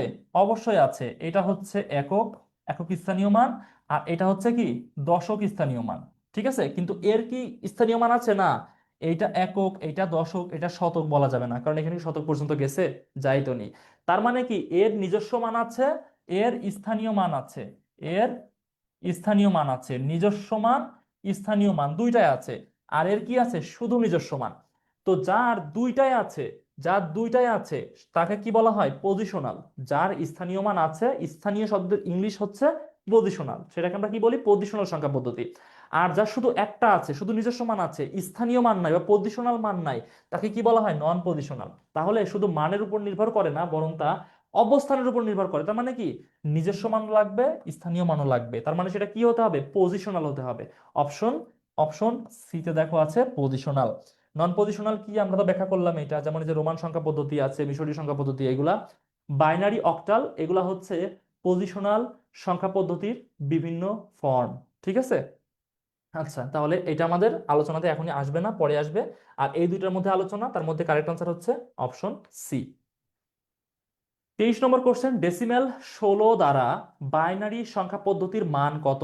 ডেসিমেল 16 দ্বারা বাইনারি সংখ্যা পদ্ধতির মান কত? দেখো আমরা বাইনারি করব কিভাবে? নিশ্চয়ই ভাগ করে করে, তাই না? ভাগ করে করে। আচ্ছা, তো যেহেতু বাইনারিতে যাবো, আমাদের কি করতে হবে? 2 দিয়ে ভাগ করতে হবে। 8 বার সর্বোচ্চ ভাগ করা যায়, ভাগশেষ অতিরিক্ত থাকে কি আমাদের হাতে? শূন্য। এটাকে 2 দিয়ে ভাগ করলে সর্বোচ্চ 4 বার ভাগ করা যায়, 4 বার ভাগ করলে ভাগশেষ থাকে শূন্য। আবার 2 দিয়ে ভাগ করলে সর্বোচ্চ 2 বার ভাগ করা যায়, ভাগশেষ কত থাকে? শূন্য। আবার 2 দিয়ে ভাগ করলে সর্বোচ্চ 1 বার ভাগ করা যায়, ভাগশেষ থাকে কত? শূন্য। আবার 2 দিয়ে ভাগ করলে একবারও ভাগ করা যায় না, কারণ এককে তুমি 2 দিয়ে ভাগ করতে পারবা না। 0 বার ভাগ করা যায়। 0 বার যদি ভাগ করা যায়, তাহলে ভাগশেষ কত থাকে? এই এক ভাগশেষ থেকে যায়। এটা হচ্ছে কি? নিচেরটা মোস্ট সিগনিফিক্যান্ট বিট বা এমএসবি, আর উপরেরটা হচ্ছে এলএসবি বা লিস্ট সিগনিফিক্যান্ট বিট, সব থেকে কম গুরুত্বপূর্ণ বিট। তাহলে 1 0 0 0 0, দেখো 1 0 0 0 0 কোথায় আছে? আছে হচ্ছে অপশন সি তে। কারেক্ট হচ্ছে কোনটা? Option C. Option C correct. তাহলে এই যে সংখ্যা পদ্ধতির পরিবর্তন এমসিকিউতে আসতে পারে, রিটেনে আসতে পারে। যারা সংখ্যা পদ্ধতি বোঝো নাই, টেক্সট বুকটা খুলে পড়তে থাকো। আর আমাদের পেইড ব্যাচের স্টুডেন্টদের জন্য তো সংখ্যা পদ্ধতির ক্লাস হয়েছে, ওগুলো দেখতে থাকো। 24 নম্বর কোশ্চেন, বর্তমান সময়ে আলোচিত IPv6 পদ্ধতিটি নিচের কোন সংখ্যা পদ্ধতির উপর ভিত্তি করে তৈরি হয়? আচ্ছা, IPv6 কি? IPv6 হচ্ছে মূলত আমরা যে কম্পিউটার প্রোগ্রাম করি না, আমরা যে কম্পিউটার টাইপ করি, এটা একটা ভার্সন, ঠিক আছে? কম্পিউটার এর ল্যাঙ্গুয়েজের একটা ভার্সন IPv6। ঠিক আছে? আচ্ছা, আইপি বলতে আমরা কি বুঝি? যে কম্পিউটারে যেটা আইপি অ্যাড্রেস থাকে না সেটা, আর ভিতে ভার্সন 6, অর্থাৎ IP ভার্সন 6। এটা কোন সংখ্যা পদ্ধতির মাধ্যমে তৈরি করা হয়েছে? একদমই তথ্যমূলক, ঠিক আছে? মানে একদমই তথ্যমূলক। ওই যে এক্সপ্লেন করে করে বোঝার কিচ্ছু নাই এটা। IPv6 ব্যবহার করা হয় মূলত হেক্সাডেসিমেল সংখ্যা পদ্ধতি ব্যবহার করে। IPv6 হচ্ছে কি? হেক্সাডেসিমেল সংখ্যা পদ্ধতির উপর ভিত্তি করে তৈরি একটা প্রোগ্রাম, হেক্সাডেসিমেল। আচ্ছা, 25 নম্বর কোশ্চেন, এবি, আর এটা হচ্ছে 16, বিষয়টা হচ্ছে এমন, এবি এর বেস হচ্ছে 16, এমন AB16 হেক্সাডেসিমেল সংখ্যার বাইনারি সমতুল্য মান, অর্থাৎ এখানে দেওয়া হেক্সাডেসিমেল এর বাইনারি মান কত হবে? হেক্সাডেসিমেল থেকে বাইনারি যেতে হলে কি করতে হয়? জাস্ট আমরা হচ্ছে স্থানীয় মানগুলো বসাই দিলেই তো হয়ে যাবে, তাই না? একটা হচ্ছে এর মান হচ্ছে কত? 10, মানে এ দিয়ে সাধারণত 10 বোঝানো হয়। আর বি বলতে কত বোঝানো হয়? বি হচ্ছে কত? 11। আচ্ছা, আমরা যেহেতু যাচ্ছি কি হেক্সাডেসিমেল থেকে বাইনারি, তাহলে আমাদেরকে কয় বিট নিতে হবে? 4 বিট করে। বাই ডেসিমেল 10-এর বাইনারি কত? 1010। 4 বিট তো পুরান হয়ে গেল, তাহলে অতিরিক্ত শূন্য নেওয়ার দরকার নাই। 11 এর বাইনারি কত? 1011। 4 বিট হয়ে গেছে, অতিরিক্ত নেওয়ার দরকার নাই। তাহলে আমাদের কি হচ্ছে?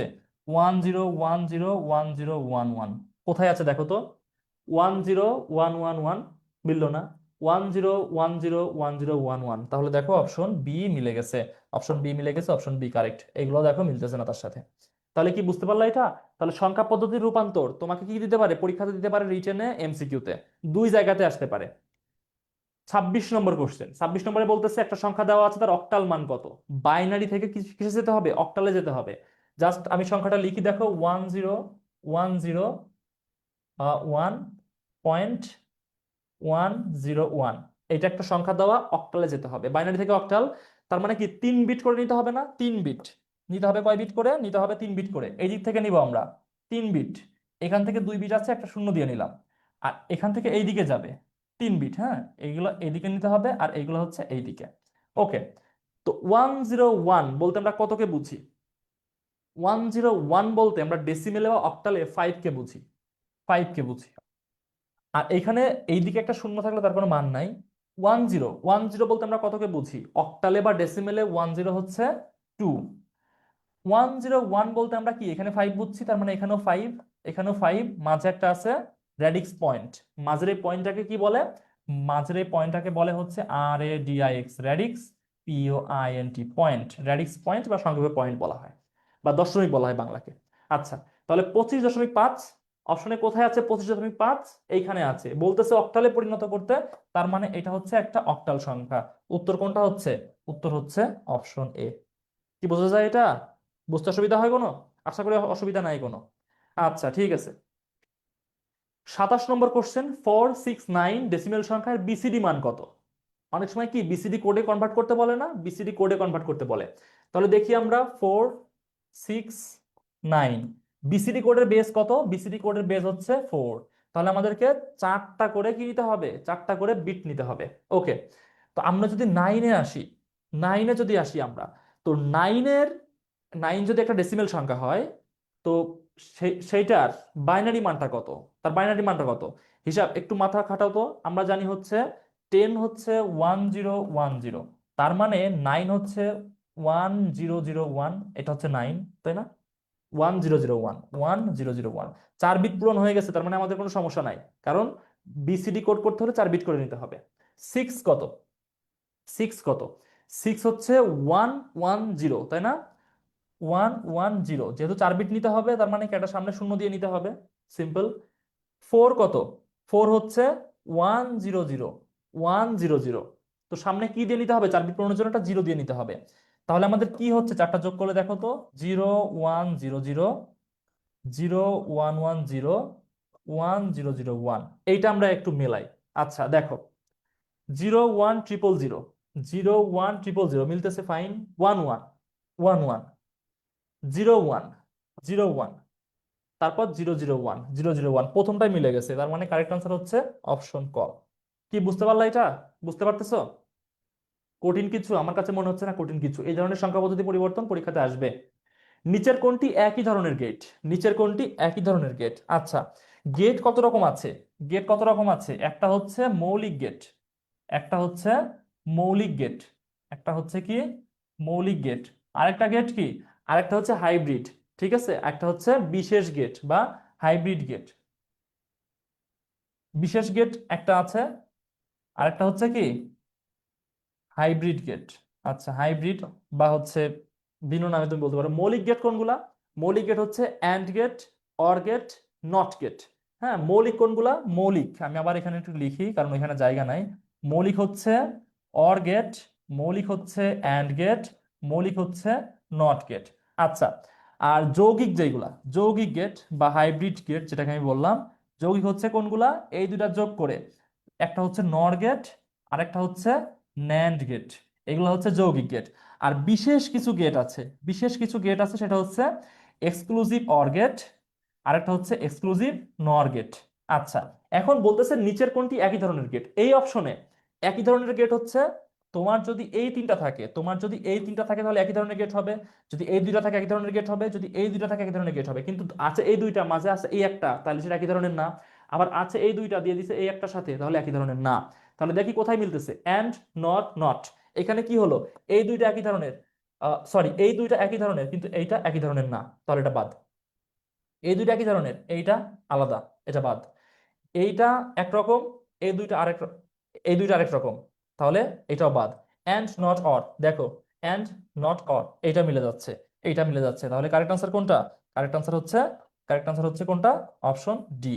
কি বুঝতে পারছো এখন? কারেক্ট আনসার হচ্ছে কোনটা? কারেক্ট আনসার হচ্ছে অপশন ডি। কেমন কোশ্চেন আসবে পরীক্ষাতে বুঝতে পারছো? সিকিউ গুলা কল্পনা করো। গেট শেখানো হয়েছে না? গেটে কোনো সমস্যা হবে? আশা করি সমস্যা হবে না। 29 নম্বর কোশ্চেন, 8টি ইনপুটের থেকে এনকোডারের আউটপুট পাওয়া যায়। 8টি ইনপুট থেকে এনকোডারে কয়টি আউটপুট পাওয়া যায়? দেখো, এনকোডারটা কেমন? এনকোডারের নিয়ম হচ্ছে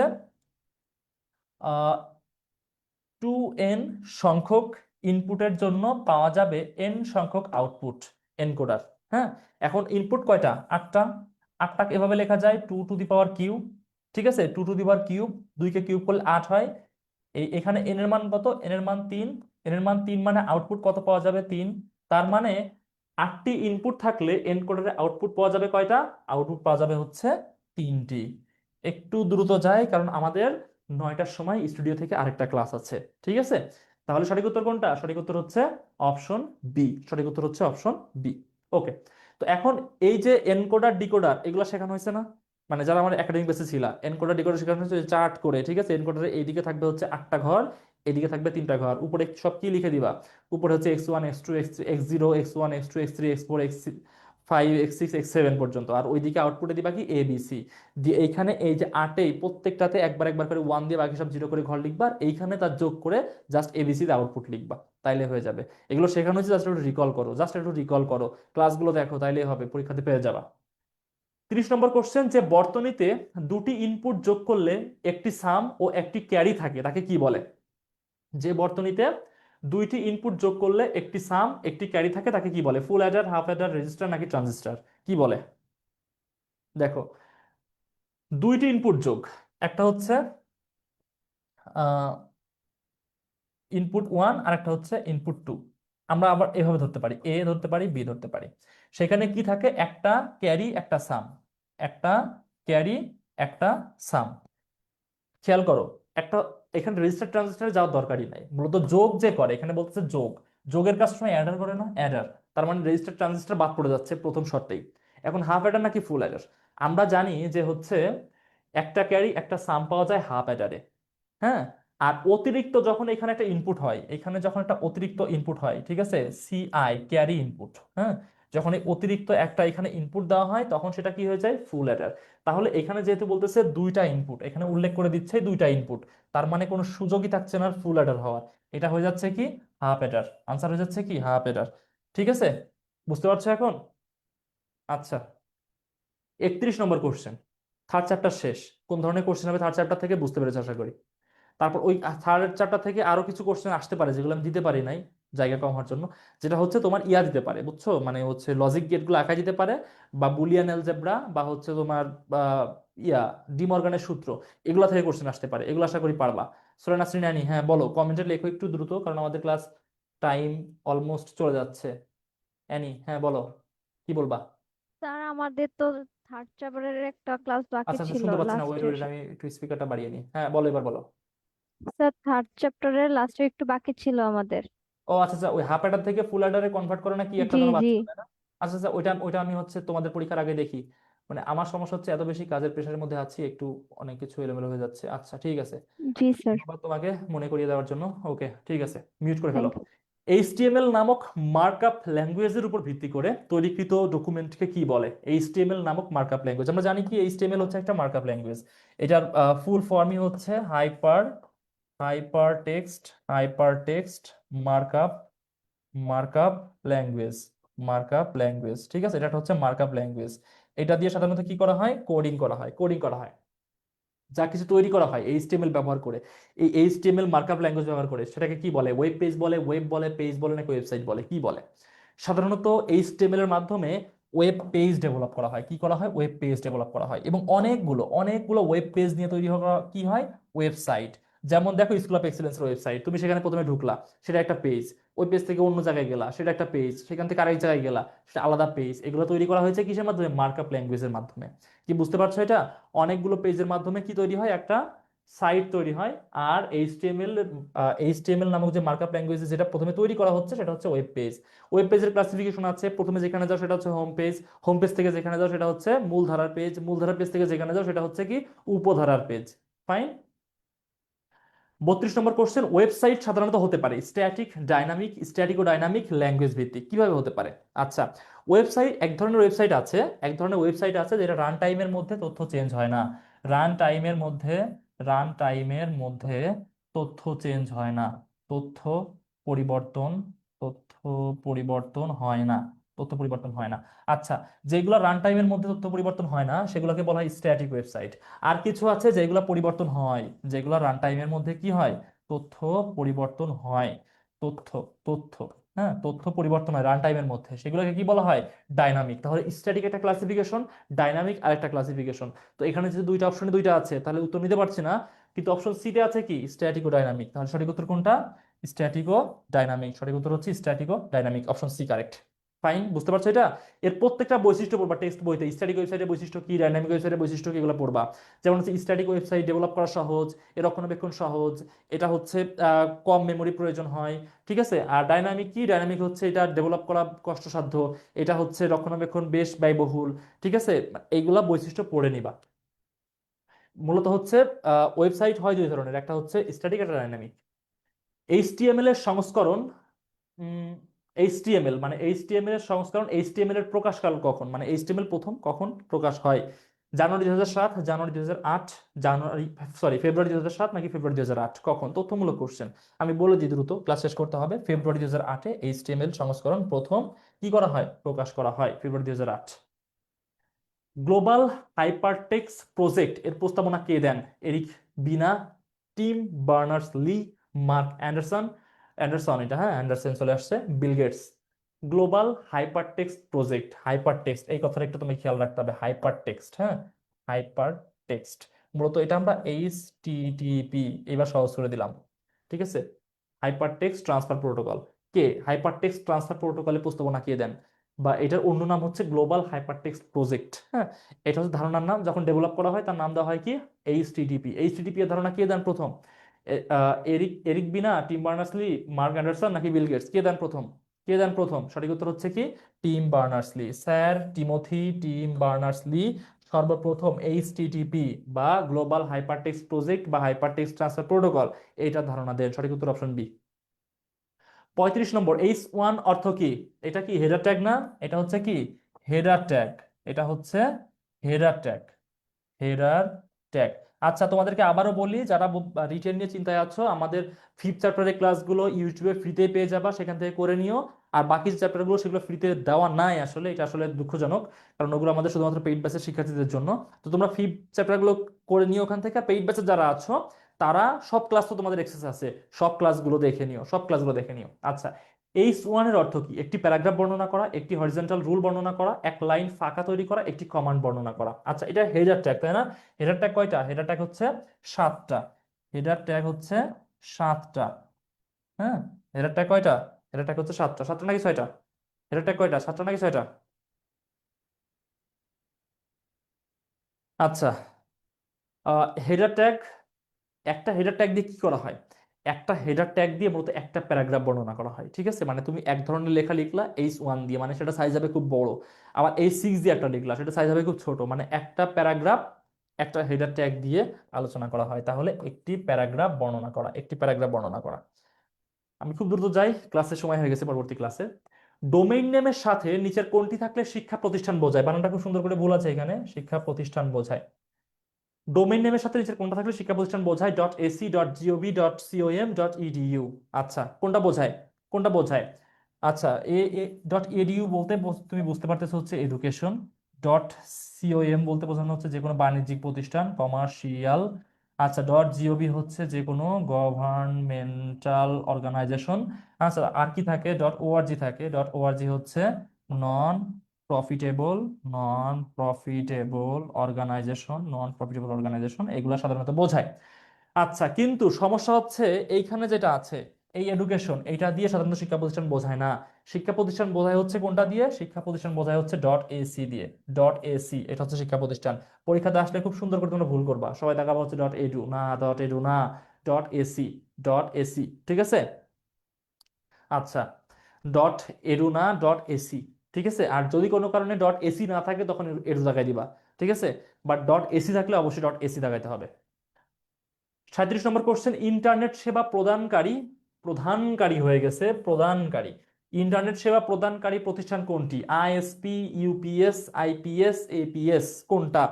আচ্ছা, বিভিন্ন মন্ত্রণালয়ে কি থাকে? এপিএস থাকে, মন্ত্রীদের এপিএস থাকে, ঠিক আছে, সেটা আলাদা। আচ্ছা, IPS internet service provider, internet service provider, তাহলে কোনটা কারেক্ট? এটা কারেক্ট তাই না? এটা correct, IPS correct, internet service provider. এটা দিয়ে কি বোঝায়? Internet service, service provider, internet service provider, ISP, ঠিক আছে। 38 নম্বর, web page, web page .fip ইত্যাদিকে কি বলা হয়? ওয়েব পেজ .fip, এটা ডট না, এটা হচ্ছে কমা। ওয়েব পেজ, এফআইপি ইত্যাদিকে কি বলা হয়? ওয়াইফাই নেটওয়ার্ক টপোলজি নাকি internet document? Web page, FIP এগুলাকে কি বলা হয়? ওয়াইফাই নেটওয়ার্ক টপোলজি নাকি ইন্টারনেট ডকুমেন্ট? কি বলা হয় এগুলাকে? আচ্ছা, কি হচ্ছে, তোমরা কি উত্তর না করে কি বলতেছো? অ্যানি বলতেছো কিভাবে স্যার, মানে এটা হচ্ছে এটু বাজে কিভাবে এসি হয়? হ্যাঁ, এটা একটা ট্রিক্স। এটা সঠিক উত্তর হচ্ছে এসি। বুঝছো? এটা খেয়াল রাখো, এটা খেয়াল রাখো। আচ্ছা, ওয়েব পেজ হচ্ছে ইন্টারনেট ডকুমেন্ট, বুঝছো? মানে আমরা কোনো তথ্য যেখানে রাখতেছি সেটাকে ওয়েব পেজে রাখতেছি না, মানে ডকুমেন্ট আকারে রাখতেছি না। তো এই ডকুমেন্টটা যখন ইন্টারনেটে রাখা হচ্ছে তখন সেটাকে কি বলা হচ্ছে? ওয়েব পেজ বলা হচ্ছে। অর্থাৎ এটা হচ্ছে ইন্টারনেট ডকুমেন্ট। কারেক্ট আনসার কোনটা? Option D. খুব দ্রুত যাবো, হ্যাঁ, ক্লাসের টাইম হয়ে গেছে, 1 মিনিটের মধ্যে ক্লাস শুরু হবে। আমি হয়তো বলে বলে 10 মিনিট টাইম নিতে পারবো। 39 নম্বর কোশ্চেন, নতুন ব্রাউজার উইন্ডোতে পেজ খোলার জন্য কোন কমান্ডটি প্রয়োজন?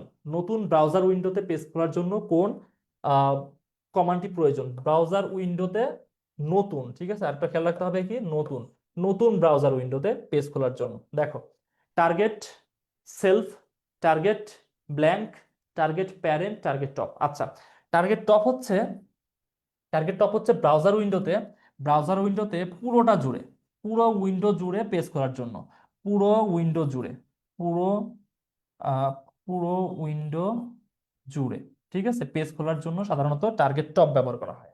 টার্গেট প্যারেন্ট হচ্ছে মূল উইন্ডোতে পেজ খোলার জন্য, মূল, বানানটা ভুলে যাচ্ছে, হ্যাঁ, মূল, পুরাটাই ভুল লিখে ফেললাম, মূল উইন্ডোতে, মূল উইন্ডোতে পেজ খোলার জন্য, ঠিক আছে, মূল উইন্ডোতে। টার্গেট ব্ল্যাঙ্ক হচ্ছে, আচ্ছা সেলফটা বলে দিই আগে, টার্গেট সেলফ হচ্ছে ওই, ওই যেই উইন্ডোটা ছিল, ঠিক আছে, ওই উইন্ডোতেই, ওই উইন্ডোতেই পেজ খোলার জন্য, ওই উইন্ডোতেই পেজ খোলার জন্য। টার্গেট ব্ল্যাঙ্ক হচ্ছে নতুন, নতুন উইন্ডোতে, ঠিক আছে, নতুন উইন্ডোতে পেজ খোলার জন্য, নতুন উইন্ডোতে। তাহলে এখানে কি বলছে? নতুন ব্রাউজার উইন্ডোতে পেজ খোলার জন্য না? তাহলে কারেক্ট কোনটা? টার্গেট, টার্গেট ব্ল্যাঙ্ক হচ্ছে কারেক্ট এখানে। কি বুঝতে পারলা? 40 নম্বর, অনেক বেশি তথ্যের ডিজাইনের ক্ষেত্রে নিচের কোনটি ভালো? অনেক বেশি তথ্যের ডিজাইনের জন্য নিচের কোনটি ভালো? এইচটিএমএল, জাভাস্ক্রিপ্ট, সিএসএস নাকি আরজিবি? আচ্ছা, এইচটিএমএল কি? এইচটিএমএল কি কোনো হচ্ছে কি তথ্যের ডিজাইন করে? এটা কি ডিজাইনিং কোনো প্রোগ্রাম? না, এইচটিএমএল হচ্ছে স্ট্রাকচারাল প্রোগ্রাম, ঠিক আছে, স্ট্রাকচারাল প্রোগ্রাম, ঠিক আছে, মানে এটা কোনো একটা প্রোগ্রামের স্ট্রাকচার দেয়, স্ট্রাকচার দেয়। আচ্ছা, তার মানে এটা কোনো ডিজাইন করে না। জাভাস্ক্রিপ্ট কি? একটা programming language, programming, programming language, language, অর্থাৎ এটাও কোনো ডিজাইন করে না, এটা হচ্ছে কোডিং করে। আরজিবি কি? আরজিবি হচ্ছে red green and blue, red green blue, এটা হচ্ছে কোনো ওয়েবসাইটে রং নির্ধারণ করে। এটা কি করে? রং নির্ধারণ করে। এবার আসতেছে কি সিএসএস, এটা হচ্ছে মূল কাজ। এটা ফুল ফর্ম হচ্ছে ক্যাসকেডিং, পরের স্টেজ হচ্ছে শিট, আর এটা হচ্ছে স্টাইল, মাঝে হচ্ছে স্টাইল, ক্যাসকেডিং স্টাইল শিটস। আচ্ছা, অর্থাৎ আমরা যে ওয়েব করি, কোডিং করে যে ওয়েবসাইট তৈরি করি, এর যে ডিজাইন, ঠিক আছে, অর্থাৎ কোন স্টাইলে সেটা যাবে, এখানে কি বলতেছে? স্টাইল, কোন স্টাইলে সেটা যাবে এটা নির্ধারণ করা হচ্ছে CSS, cascading, cascading style shits. তাহলে মূলত সিএসএস দিয়ে কি করা হয়? তথ্যের, ওয়েবসাইটে যে হচ্ছে তথ্য আমরা দিই, বা অনেক বেশি তথ্য হলে তার যে ডিজাইন সেটা সহযোগিতা করে কি? CSS, cascading style shits. Correct answer কোনটা? কারেক্ট আনসার হচ্ছে সিএসএস, ঠিক আছে। 41 নম্বর কোশ্চেন, প্রোগ্রামের ভিত্তি কোনটি? কোডিং, ডিবাগিং, প্রবাহ চিত্র নাকি সুডোকোড? আচ্ছা, সুডোকোড বিষয়টা কি? সুডোকোড হচ্ছে PSYDO, সুডোকোড। সুডো মানে কি? সুডো মানে হচ্ছে যেটা ইয়াতে থাকে, ডিসগাইজড অবস্থায় থাকে, মানে হচ্ছে লুকিয়ে থাকে বা ছদ্মবেশে থাকে, এক কথায় ছদ্মবেশে। ছদ্মবেশে এমন কিছু কোড আছে যেগুলো সাধারণত হচ্ছে মূল প্রোগ্রামের জন্য প্রয়োজন হয় না, কিন্তু সাপোর্টিং কোড হিসেবে ব্যবহার করা হয়, সেগুলো হচ্ছে সুডো কোড। প্রবাহ চিত্র কি? প্রবাহ চিত্র হচ্ছে ফ্লো চার্ট। প্রবাহ চিত্র হচ্ছে কি? Flow chart. ফ্লো চার্ট তো প্রোগ্রামের ভিত্তি না, তুমি কি ওখানে ফ্লো চার্ট রাখতে পারবা কোনো এইচটিএমএল প্যাডে বা যে কোনো হচ্ছে ল্যাঙ্গুয়েজ প্যাডে? পারবা না। ফ্লোচার্ট হচ্ছে তা স্ট্রাকচার, একটা প্রোগ্রামের স্ট্রাকচার, এটা হচ্ছে কি? একটা স্ট্রাকচার, এটা হচ্ছে স্ট্রাকচার। ডিবাগিং কি? প্রোগ্রামে কোথায় ভুল করে ফেলছো, সেই ভুল সংশোধন করাকে কি বলা হয়? ডিবাগিং। ভুল সংশোধন করা, ভুল সংশোধন করাকে কি বলা হয়? ডিবাগিং করা হয়। আর কোডিং বলতে কি বোঝানো হয়? কোডিং বলতে বোঝানো হয় হচ্ছে কোড লেখা। আচ্ছা সরি, আমার চোখে একটু সমস্যা হচ্ছে, তাকাইতে পারতেছি না। আচ্ছা, উম, বেশ একটু সমস্যা হচ্ছে, মানে আমি আলোর দিকে তাকাতে পারছি না, এমন অবস্থা। প্রোগ্রামের ভিত্তি কোনটি? প্রোগ্রামের ভিত্তি হচ্ছে কোড, বুঝছো? মানে তুমি যে কোড লিখবা, এই প্রত্যেকটা কোড হচ্ছে প্রোগ্রামের ভিত্তি। যেমন আমরা একটা দেয়াল যদি তৈরি করি, ধরো এটা হচ্ছে একটা দেওয়াল, এই দেয়াল কি দিয়ে তৈরি হয়? এই দেয়াল ইট দিয়ে তৈরি হয় না? ধরো ধরো এভাবে ইট দিয়ে তুমি কি করতেছো, দেয়ালটা তৈরি করতেছো, দেয়ালটা তুমি এভাবে ইট দিয়ে তৈরি করতেছো, প্রত্যেকটা হচ্ছে কি, প্রত্যেকটা হচ্ছে একটা করে ইট। এই প্রত্যেকটা ইট দিয়ে তোমার কি তৈরি হচ্ছে, দেয়ালটা তৈরি হচ্ছে। আমি ধরলাম কি এগুলো হচ্ছে প্রত্যেকটা ইট। এই প্রত্যেকটা ইট হচ্ছে এক একটা কোড। হ্যাঁ, আর প্রোগ্রামটা হচ্ছে তোমার এন্টার ওয়াল বা দেয়ালটা। তাহলে প্রোগ্রামের ভিত্তি হচ্ছে কি, প্রোগ্রামের ভিত্তি হচ্ছে কোডিং। কি বুঝতে পারলা? কোডিং এর মাধ্যমে কি তৈরি হয়, ওয়েব পেজ তৈরি হয়, অনেকগুলো ওয়েব পেজ নিয়ে কি তৈরি হয়, ওয়েবসাইট তৈরি হয়। 42 নম্বর কোশ্চেন, উচ্চ স্তরের ভাষাকে মেশিন ভাষায় রূপান্তরের জন্য কি ব্যবহৃত হয়? উচ্চ স্তরের ভাষাকে মেশিন ভাষায় রূপান্তর করতে হবে। উচ্চ স্তরের ভাষা ছিল, সেটাকে কি করতে হবে, মেশিন ভাষায় কনভার্ট করতে হবে। তাহলে কি ব্যবহার হয়? কম্পাইলার, এডিটর, অ্যাসেম্বলার নাকি ডিবাগার? ডিবাগার দিয়ে কি করা হয়, ডিবাগিং করা হয়, প্রোগ্রামের ভুল ধরা হয়। প্রোগ্রামের প্রোগ্রামের ভুল ধরা হয়, ভুল ধরা হয়। তাহলে এটার কোনো কাজ নাই এখানে, ভুল ধরা হয়। এটা দিয়ে কিসের কাজ নাই? উচ্চস্তরের ভাষাকে মেশিন ভাষায় কনভার্ট করার কোনো কাজ নাই এটা, তাহলে এটা বাদ যাচ্ছে। এডিটর না, এডিট করে তো জীবনে ভাষা চেঞ্জ করা যায় না। তাহলে কম্পাইলার নাকি অ্যাসেম্বলার? মূলত এই রূপান্তরের জন্য, রূপান্তর আরেক নাম হচ্ছে ট্রান্সলেশন, ঠিক আছে, ট্রান্সলেশন। এই ট্রান্সলেশনের জন্য কি ব্যবহার করা হয়? ট্রান্সলেটর ব্যবহার করা হয়। ট্রান্সলেটর ব্যবহার করা হয়। এই ট্রান্সলেটর কত প্রকার? ট্রান্সলেটর হচ্ছে 3 ধরনের। একটা হচ্ছে একটা হচ্ছে ইন্টারপ্রেটর, একটা হচ্ছে ইন্টার ইন্টারপ্রেটর, একটা হচ্ছে ইন্টারপ্রেটর, একটা হচ্ছে অ্যাসেম্বলর, একটা হচ্ছে অ্যাসেম্বলর। আচ্ছা, আরেকটা হচ্ছে কম্পাইলর, একটা হচ্ছে আরেকটা কি, কম্পাইলর। ঠিক আছে, আচ্ছা। তো ইন্টারপ্রেটর কি? ইন্টারপ্রেটর হচ্ছে যেই ইয়াটা, যেই হচ্ছে প্রোগ্রামটা বা যে ট্রান্সলেটর ফাইলটা ওয়ার্ড বাই ওয়ার্ড, ঠিক আছে, ওয়ার্ড বাই ওয়ার্ড ট্রান্সলেট করে, ওয়ার্ড বাই ওয়ার্ড ট্রান্সলেট করে, সেটাকে কি বলা হয়, সেটাকে বলা হয় ইন্টারপ্রেটর। অ্যাসেম্বলর কি? যে শুধুমাত্র যে শুধুমাত্র অ্যাসেম্বলি ল্যাঙ্গুয়েজকে কনভার্ট করে, যে শুধুমাত্র অ্যাসেম্বলি ল্যাঙ্গুয়েজকে মেশিন ভাষায় কনভার্ট করে। এটা ইন্টারপ্রেটার কি করে? কোনো ভাষাকে ওয়ার্ড বাই ওয়ার্ড কনভার্ট করে। অ্যাসেম্বলর কি করে? অ্যাসেম্বলি ল্যাঙ্গুয়েজকে সে হচ্ছে মেশিন ভাষায় কনভার্ট করে। আর কম্পাইলার কি করে? কম্পাইলার যে কোনো উচ্চ স্তরের ভাষাকে ধরে একবারে মেশিন ভাষায় কনভার্ট করে দেয়। ঠিক আছে, এনি উচ্চ স্তরের ল্যাঙ্গুয়েজ, ঠিক আছে, যে কোনো উচ্চ স্তরের ভাষা, সেটাকে কি করে, একবারে কম্পাইল করে দেয়, ঠিক আছে, একবারে কনভার্ট করে দেয়। তাহলে সঠিক উত্তর কোনটা হচ্ছে? সঠিক উত্তর হচ্ছে এই যে এইটা, সঠিক উত্তর হচ্ছে কম্পাইলর, অপশন এ কারেক্ট আনসার। কি বুঝতে পারলা এটা? আশা করি বুঝতে পারছো। 43 নম্বর কোশ্চেন, অ্যালগরিদমে গ্রাফিক্যাল উপস্থাপন কোনটি? অ্যালগরিদম তো বোঝো তাই না? আমরা যে সি প্রোগ্রাম করি, সেখানে কি করতে হয়, অ্যালগরিদম করতে হয়, ফ্লোচার্ট করতে হয়, সি প্রোগ্রাম করতে হয়, 3টা পার্ট আছে। তার মধ্যে অ্যালগরিদমের গ্রাফিক্যাল উপস্থাপন কোনটি? সোর্স কোড, এটা হচ্ছে সোর্স কোড না, এটা হবে source code. Source code, pseudocode, flowchart নাকি প্রোগ্রামিং? সুডোকোড কেটা বুঝতে পেরেছো, সুডোকোড এখন আর আলোচনা দরকার নাই। আর সুডোকোড কোনো গ্রাফিক্যাল উপস্থাপন না, সুডোকোড হচ্ছে এক ধরনের কোড। সোর্স কোড, কোড তো আসবেই না, কোড তো হচ্ছে উপস্থাপন না, কোড হচ্ছে প্রোগ্রামিং। আচ্ছা, ফ্লোচার্ট নাকি প্রোগ্রামিং? প্রোগ্রামিং তো কোডিং, তাহলে এটা বাদ চলে যাচ্ছে। মূলত অ্যালগরিদম যেটা আমরা লিখি, এই যে লিখি না আমরা stdio.h, এইভাবে লিখি না, conio.h, math.h, এটা সেটা লিখি, এগুলো তো হচ্ছে আমাদের অ্যালগরিদম। এই অ্যালগরিদমের গ্রাফিক্যাল উপস্থাপন হচ্ছে কি? গ্রাফিক্যাল উপস্থাপন হচ্ছে ফ্লোচার্ট। ফ্লোচার্টের মাধ্যমে আমরা এই গ্রাফিক্যাল টেবিলটা দেখাই যে কিভাবে আমাদের প্রোগ্রামটা চলবে, কন্ডিশন কোথায় যাবে, লুপ কোথায় যাবে, সবকিছু এর মধ্যে দেখায়। তাহলে কি বুঝতে পারলা অ্যালগরিদমের গ্রাফিক্যাল উপস্থাপন কোনটা? Flow chart. ঠিক আছে, যারা এই 5th চ্যাপ্টার বোঝো না, আমি জানি আর্টসের স্টুডেন্টদের জন্য 5th চ্যাপ্টার খুবই গুরুত্বপূর্ণ এবং কঠিন মনে হয়, যে কারণে 5th চ্যাপ্টারের ক্লাসগুলো আমাদের ইউটিউব চ্যানেলে ফ্রিতে আছে, জাস্ট ওই ক্লাসগুলো করো তাহলেই হবে। 4টা ক্লাস করলেই তুমি আনসার করতে পারো পরীক্ষাতে, শেষ। স্ট্রাকচার্ড প্রোগ্রামিং এর গঠন কয় ধরনের? স্ট্রাকচার্ড প্রোগ্রামিং এর গঠন কয় ধরনের? দেখো, স্ট্রাকচার্ড প্রোগ্রাম মানে একটা যখন আমরা অ্যালগরিদম লিখি, তখন কি থাকে? প্রথমে যেটা থাকে সেটা হচ্ছে সিকুয়েন্স। সিকুয়েন্স মানে কি? এখানে হচ্ছে আমরা ভ্যালুগুলা বসাই নিই না, মানে হচ্ছে এখানে ইনপুট দিই না, মনে করো জাস্ট সি প্রোগ্রামিংটা অ্যালগরিদম মনে করো। অ্যালগরিদমে প্রথমে কি থাকে, ইনপুট থাকে, বা হচ্ছে আমরা যখন ইয়াও করি ফ্লো চার্টও করি, প্রথমে ইনপুট গুলা লিখি না, প্রথমে ইনপুট লিখি, এই যে ফ্লো চার্ট কি হলো, প্রথমে ডাম্বেল দিয়ে স্টার্ট হলো, তারপর কি লিখি এখানে ইনপুট দিই না, ইনপুট দিই, তারপর এইদিকে এসে কি হয়, কন্ডিশন আসে, পরে আসে সেটা, বাট প্রথমে কি হয়, সিকোয়েন্স থাকে বা ইনপুট থাকে। তারপর যেটা থাকে, তারপর থাকে হচ্ছে ডিসিশন বা কন্ডিশন। তারপর যেটা থাকে তার ডিসিশন বা কন্ডিশন, এই যে এখানে চলে আসি না, ডিসিশন বা কন্ডিশনে চলে আসি। তারপরে সর্বশেষ যেটা আসে, সর্বশেষ হচ্ছে লুপিং। সর্বশেষ হচ্ছে কি, LOOPING, লুপিং। এইখানে এসে কি হয়, এইখানে এসে আমাদের এই যে এইভাবে লুপ চলতে থাকে, এইভাবে লুপ চলতে থাকে, তাই না? তাহলে স্ট্রাকচারড প্রোগ্রামিং এর গঠন হচ্ছে তিন ধরনের, সিকোয়েন্স, ডিসিশনাল বা কন্ডিশনাল, আর একটা হচ্ছে লুপিং। কারেক্ট আনসার কোনটা? কারেক্ট আনসার হচ্ছে তিন ধরনের। কি বুঝতে পারলা এটা? যারা সি প্রোগ্রামিং বোঝো না, অ্যালগরিদম বোঝো না, যারা হচ্ছে ফ্লোচার্ট বোঝো না, I request all of you just go to our YouTube channel and চারটা ভিডিও আছে, দেখে নাও। আশা করি এইচএসসি পরীক্ষাতে যা যা দরকার ওই চারটা ক্লাস করলেই হবে সি প্রোগ্রামিং।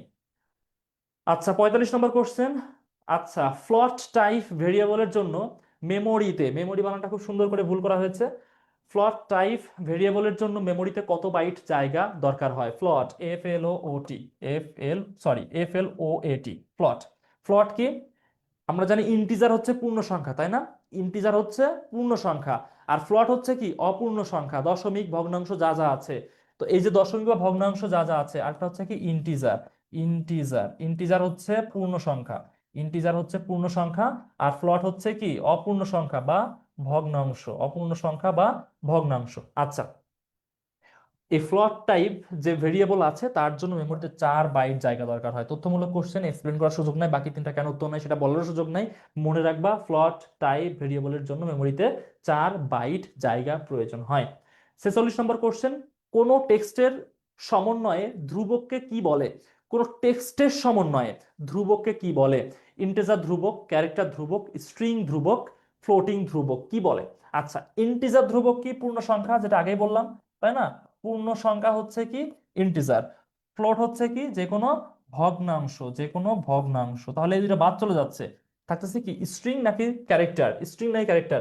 টেক্সটের সমন্বয়, টেক্সটের সমন্বয়। ক্যারেক্টার মানে কি? ক্যারেক্টার মানে যে কোনো একটা লেটার, CHAR যেটাকে বলা হয়, হ্যাঁ।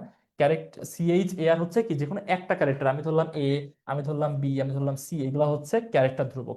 আর স্ট্রিং ধ্রুবক হচ্ছে টেক্সট, একটা লাইন লিখলা, একটা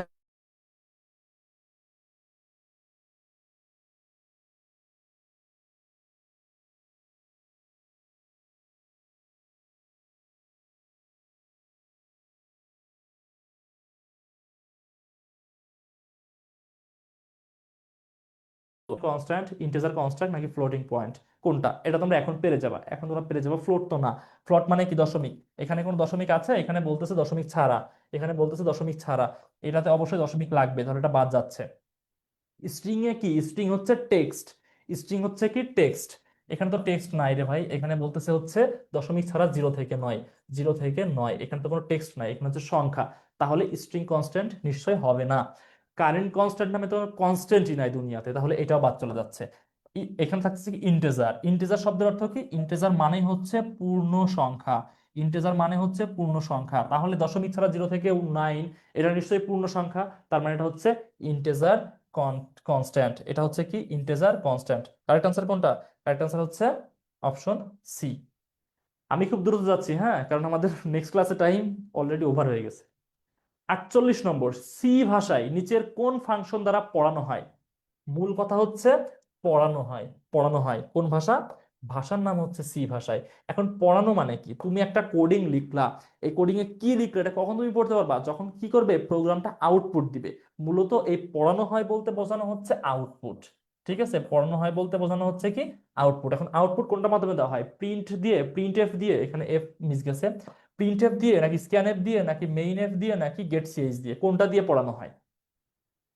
জাস্ট দেখো কোনটা দিয়ে পড়ানো হয়, বলো, এটা উত্তর তোমরা বলো। সহজ, একদম সহজ। বা 48 নম্বর, সূরা নাসর 9 বলছে print F, correct. Print F দিয়ে কি করা হয়? আউটপুট পাওয়া যায়, প্রিন্ট এফ দিয়ে আউটপুট পাওয়া যায়, তার মানে পড়ানো হয় মূলত প্রিন্ট এফ দিয়ে। ঠিক আছে, কারেক্ট আনসার হচ্ছে অপশন এ। একটু ফাস্ট যাচ্ছি, মন খারাপ করো না। হ্যাঁ, এমসি, আশা করি এই ক্লাসের প্রত্যেকটা তথ্য তুমি যদি বুঝতে পারো। কিছু কিছু মিস দিয়েছে আমি বলে দিচ্ছি। যেমন আমি এখানে ভুল করে ইয়ার কোশ্চেনগুলো দিতে পারি নাই। সেটা হচ্ছে তোমার সরি সরি সরি, এটা হচ্ছে বুলিয়ান অ্যালজেব্রা, আর হচ্ছে তোমার ডি মর্গানের সূত্র, আর হচ্ছে ওইখানে যে ইয়াগুলো ছিল না, মানে হচ্ছে গেট গুলা, লজিক গেট থেকে কিভাবে হচ্ছে তোমার ওই যে ডেরিভেশন গুলো করতে হয়, এটা আমি দিই নাই, আমার একটা খেয়াল নাই, বুঝছো? তোমরা প্লিজ একটু ওই চ্যাপ্টার গুলো যখন আমরা রিভিশন করবো বা টেক্সট বই পড়বা, ওই অংশটুকু একটু পড়ো, ওখান থেকে কিন্তু কোশ্চেন হবে। আচ্ছা, 49 নম্বর কোশ্চেন, সি ভাষায় নিচের কোন ফাংশন দ্বারা বর্গমূল নির্ণয় করা হয়? সি ভাষায় নিচের কোন ফাংশন দ্বারা বর্গমূল নির্ণয় করা হয়? অর্থাৎ ম্যাথ ডট এইচ, তাই না? লাইব্রেরি ফাংশনে যেটাকে আমরা কি বলি, MATH, ম্যাথ ডট এইচ। এই ম্যাথ ডট এইচ এর মধ্যে একটা আছে বর্গমূল নির্ণয় করা। বর্গমূল নির্ণয় কোনটা? বর্গমূল, বর্গ ইন ইংলিশ কি, SQUARD, স্কোয়ার। আর মূল, মূল হচ্ছে RDD, রুট, স্কোয়ার রুট। কিন্তু স্কোয়ার রুট তো পুরোটা লেখা যায় না, কি লিখতে হয়? স্কোয়ারের SQ, রুটের RT, SQRT। কারেক্ট আনসার কোনটা? কারেক্ট আনসার হচ্ছে এইটা। প্রিন্টএফ দিয়ে কি করতে হয়? প্রিন্ট দিতে হয়, খুব সহজ। মানে আউটপুট পাওয়া যায়, এটা হচ্ছে আউটপুট। আউটপুট পাওয়া যায়। আর স্ক্যানএফ দিয়ে কি করতে হয়? ইনপুট দিতে হয়। ইনপুট দিতে হয় স্ক্যানএফ দিয়ে। আর এবিএস বলে কিছু নাই, ঠিক আছে? তাহলে বুঝতে পারলা, স্কোয়ার রুট দিয়ে কি করতে হয়? বর্গমূল করতে হয়। প্রিন্টএফ দিয়ে আউটপুট পাওয়া যায়, স্ক্যানএফ দিয়ে ইনপুট পাওয়া যায়। কি বুঝতে পারলা? আর এবিএস বলে কিছু নাই। 50 নম্বর, লাইব্রেরি ফাংশন কত প্রকার? এখানে যত জায়গাতে ইংলিশ শব্দ আছে মাঝে মাঝে দেখবা দীর্ঘইকার চলে আসছে, সবগুলোতে মূলত হ্রস্বইকার হবে, ঠিক আছে? একবারে সব সংশোধন করে দিলাম। লাইব্রেরি ফাংশন কত প্রকার? 3 প্রকার, 2 প্রকার, 4 প্রকার, নাকি 5 প্রকার? লাইব্রেরি ফাংশন কত প্রকার? আচ্ছা, লাইব্রেরি ফাংশন কিছু আছে যেগুলো দিয়ে আমরা ইনপুট আউটপুটের কাজ করি। ইনপুট অথবা আউটপুটের কাজ করি। ইনপুট আউটপুটের কাজ করি, যেমন দেখো, যেমন কোনগুলো? যেমন হচ্ছে stdio.h, কনিও ডট এইচ, এগুলো দিয়ে আমরা কি কাজ করি? এগুলো দিয়ে আমরা কি কাজ করি? তারপর হচ্ছে স্ট্রিং ডট এইচ আছে, মানে string dot H, string dot H, কারণ এটাতে টেক্সট দেওয়া হয়। আচ্ছা, এইগুলোতে আমরা কি কাজ করি? সাধারণত ইনপুট আউটপুট দিই না সাধারণত? এগুলোতে আমরা ইনপুট আউটপুট দিই। দেখবা হচ্ছে যখন আমরা কোনো সি প্রোগ্রামিং লিখি, অ্যালগরিদম লিখি, প্রথমে এই কথাগুলো লিখতে হয়। আচ্ছা, তাহলে হচ্ছে এগুলা ইনপুট আউটপুট। আরেক ধরনের লাইব্রেরি ফাংশন আছে। মূলত লাইব্রেরি ফাংশন কি, এই কোশ্চেন অনেকে করবা। লাইব্রেরি ফাংশন হচ্ছে, লাইব্রেরি মানে কি, যেখানে সবকিছু বইপত্র সাজিয়ে রাখা হয় না। মূলত আমাদের সি প্রোগ্রামের যে ইয়াগুলো আছে, কনস্ট্যান্ট গুলো আছে, যে ভেরিয়েবল গুলো আছে, এগুলো যেখানে সাজানো থাকে, বা সেটাই হচ্ছে কি আমাদের লাইব্রেরি ফাংশন, ঠিক আছে? লাইব্রেরি ফাংশন একটা হচ্ছে ইনপুট আউটপুট, তার মধ্যে কি কি সাজানো আছে? stdio.h, conio.h, string.h, এগুলো দেওয়া আছে। আচ্ছা, আরেকটা হচ্ছে গাণিতিক বা mathematical function. Mathematical function. Mathematical function কোনগুলা? ম্যাথ ডট এইচ, তাই না? Math dot H. আমরা যদি হচ্ছে, সরি এখানে ডি লিখে ফেলছি, আহ, এটা হচ্ছে এইচ হবে, হ্যাঁ। Math dot H. আমরা যদি কি করতে চাই? স্কোয়ার রুট করতে চাই, আমরা যদি যোগ বিয়োগ গুণ ভাগ কিছু একটা করতে চাই, যাই ম্যাথমেটিক্যাল ফাংশন যা কিছু আছে, আমরা যদি সি প্রোগ্রামিং এর মধ্যে করতে চাই, তখন আমাদের ম্যাথ ডট এইচ এটা কি নিতে হয়? নিয়ে নিতে হয়। হেডার ফাইলে এটা নিয়ে নিতে হয়। তো এই যে হেডার ফাইলগুলো, হ্যাঁ, লাইব্রেরি ফাংশনে কি থাকে? হেডার ফাইল থাকে। HEADER, header file. লাইব্রেরি ফাংশনের মধ্যে হেডার ফাইল থাকে, ঠিক আছে? এই লাইব্রেরি ফাংশন দুই ধরনের, একটা হচ্ছে ইনপুট আউটপুটের হেডার ফাংশন গুলা, যেমন stdio.h, conio.h, string.h। আরেকটা হচ্ছে কি ম্যাথমেটিক্যাল ফাংশনের জন্য হেডার ফাইলগুলা, যেমন math.h, এইটা। তাহলে এই হচ্ছে 50টা এমসিকিউ। তোমাদেরকে অসংখ্য ধন্যবাদ সম্পূর্ণ ক্লাসে থাকার জন্য। পরের ক্লাসে টাইম হয়ে গেছে, এর জন্য শেষ করতে হচ্ছে দ্রুত করেই। তোমাদের সিকিউ সিকিউ প্র্যাকটিস করানোর জন্য এনাফ টাইম পাই নাই, বাট আমি যেটা যেটা বলছি ভাই সেটা ফলো করো। আইসিটি পরীক্ষা ইজ নট, কি বলবো, অ্যাজ অ্যাজ মাস হার্ড, বা যে তুমি হচ্ছে 80 মার্ক পাবা না, এটা কোনো অবস্থাতে হবে না, বুঝছো? আইসিটি পরীক্ষা জাস্ট একটু প্ল্যান করো। তোমার 25 মার্ক আছে প্র্যাকটিক্যালে, বুঝতে পারতেছো? টিচার তো তোমাকে যদি ভালোবাসে 25 দিবে, আর যদি ঘৃণা করে তো 24 দিবে, এর কম তো দিবে না। এটাই তো হয়, তুমি যদি হচ্ছে প্র্যাকটিক্যাল নোটবুক সাবমিট করো ঠিকঠাক, ভাইবারা ঠিকঠাক দাও, এটাই তো 24-25 তো দিয়ে দেয়। তার মানে তোমার কি থাকতেছে, 80-র মধ্যে 24 চলেই গেল, তাহলে তোমাকে কত পাইতে হবে? তোমাকে পাইতে হবে 56। 56 পাইলেই তো ভাই A+, আর 56 পাইলে তো A+। তো এই 56 পাওয়া কি ইজি? তোমাদের এমসিকিউ আছে, তোমাদের রিটেন আছে, 50 মার্কের রিটেন আছে, 25 মার্কের এমসিকিউ আছে ভাই। ভালো করে পড়লে আইসিটির এমসিকিউ তে 20+ মার্ক পাওয়া ইজি। 20+ মার্ক পাওয়া ইজি। আমি ধরলাম তুমি 20ই পাইলা, তাহলে এখান থেকে তুমি 56 থেকে 20 বাদ দাও, কত থাকতেছে? থাকতেছে 36। তুমি ভাই 5টা সৃজনশীল লিখে 36 পাবো না? এটা কোনো কথা? 7 করে পাইলেও তো 35-36 মার্ক চলে আসে। আর আইসিটি তো ফুল মার্কস পাওয়া যাবে, তুমি যদি হচ্ছে তৃতীয় অধ্যায়ের ম্যাথ করো, ফুল মার্কস। HTML কোড লেখো, ফুল মার্কস। সি প্রোগ্রামিং লেখো, ফুল মার্কস। তার মানে কি এখানে ফুল মার্কস পাওয়া যাবে। তুমি 7 করে কি জন্য পাবা? ফুল মার্কস পাওয়া যাবে। আইসিটি তো যেহেতু ম্যাথমেটিক্যাল বিষয়, এখানে সব থেকে বেশি মার্ক পাওয়ার সুযোগ আছে। তো জাস্ট ভয় পাইও না, যারা পেইড ব্যাচে ছিলা বিগত ক্লাসগুলো দেখো, বই পড়ো, সহায়ক বই থাকলে সেগুলো পড়ো, প্রচুর কোশ্চেন সলভ করো, ইনশাল্লাহ এ প্লাস পাবা। এ প্লাসের বেশি পাবা, মানে 90 এর উপরে মার্ক পাবা। আর যারা আমাদের রেগুলার স্টুডেন্ট ছিলাম, তোমাদেরকে বলি টেক্সট বই তো আছে, টেক্সট বই পড়ো। থার্ড চ্যাপ্টার ফোর্থ চ্যাপ্টার খুব গুরুত্ব দিয়ে পড়ো, ফিফথ চ্যাপ্টার গুরুত্ব দিয়ে পড়ো। ফিফথ চ্যাপ্টার না বুঝতে পারলে তোমাদের জন্য ফ্রি ক্লাসগুলো ইউটিউবে দেওয়া আছে, আমাদের ইউটিউব চ্যানেলে, সেখান থেকে করো। থার্ড চ্যাপ্টার ফোর্থ চ্যাপ্টারের ক্লাসগুলো ফ্রিতে দেওয়া নাই, ওগুলো তো দেখতেও পারবা না। তোমরা যেটা করতে পারো, ওইগুলোর যে ম্যাথগুলো আছে বই দিয়ে করে দেওয়া আছে, just practice practice and practice, ইনশাল্লাহ ভালো কিছু হবে। তাহলে তোমরা আইসিটি পরীক্ষা দাও, বেস্ট অফ লাক। দেখা হবে ইনশাল্লাহ অন্য পরীক্ষার আগে অন্য ক্লাসে।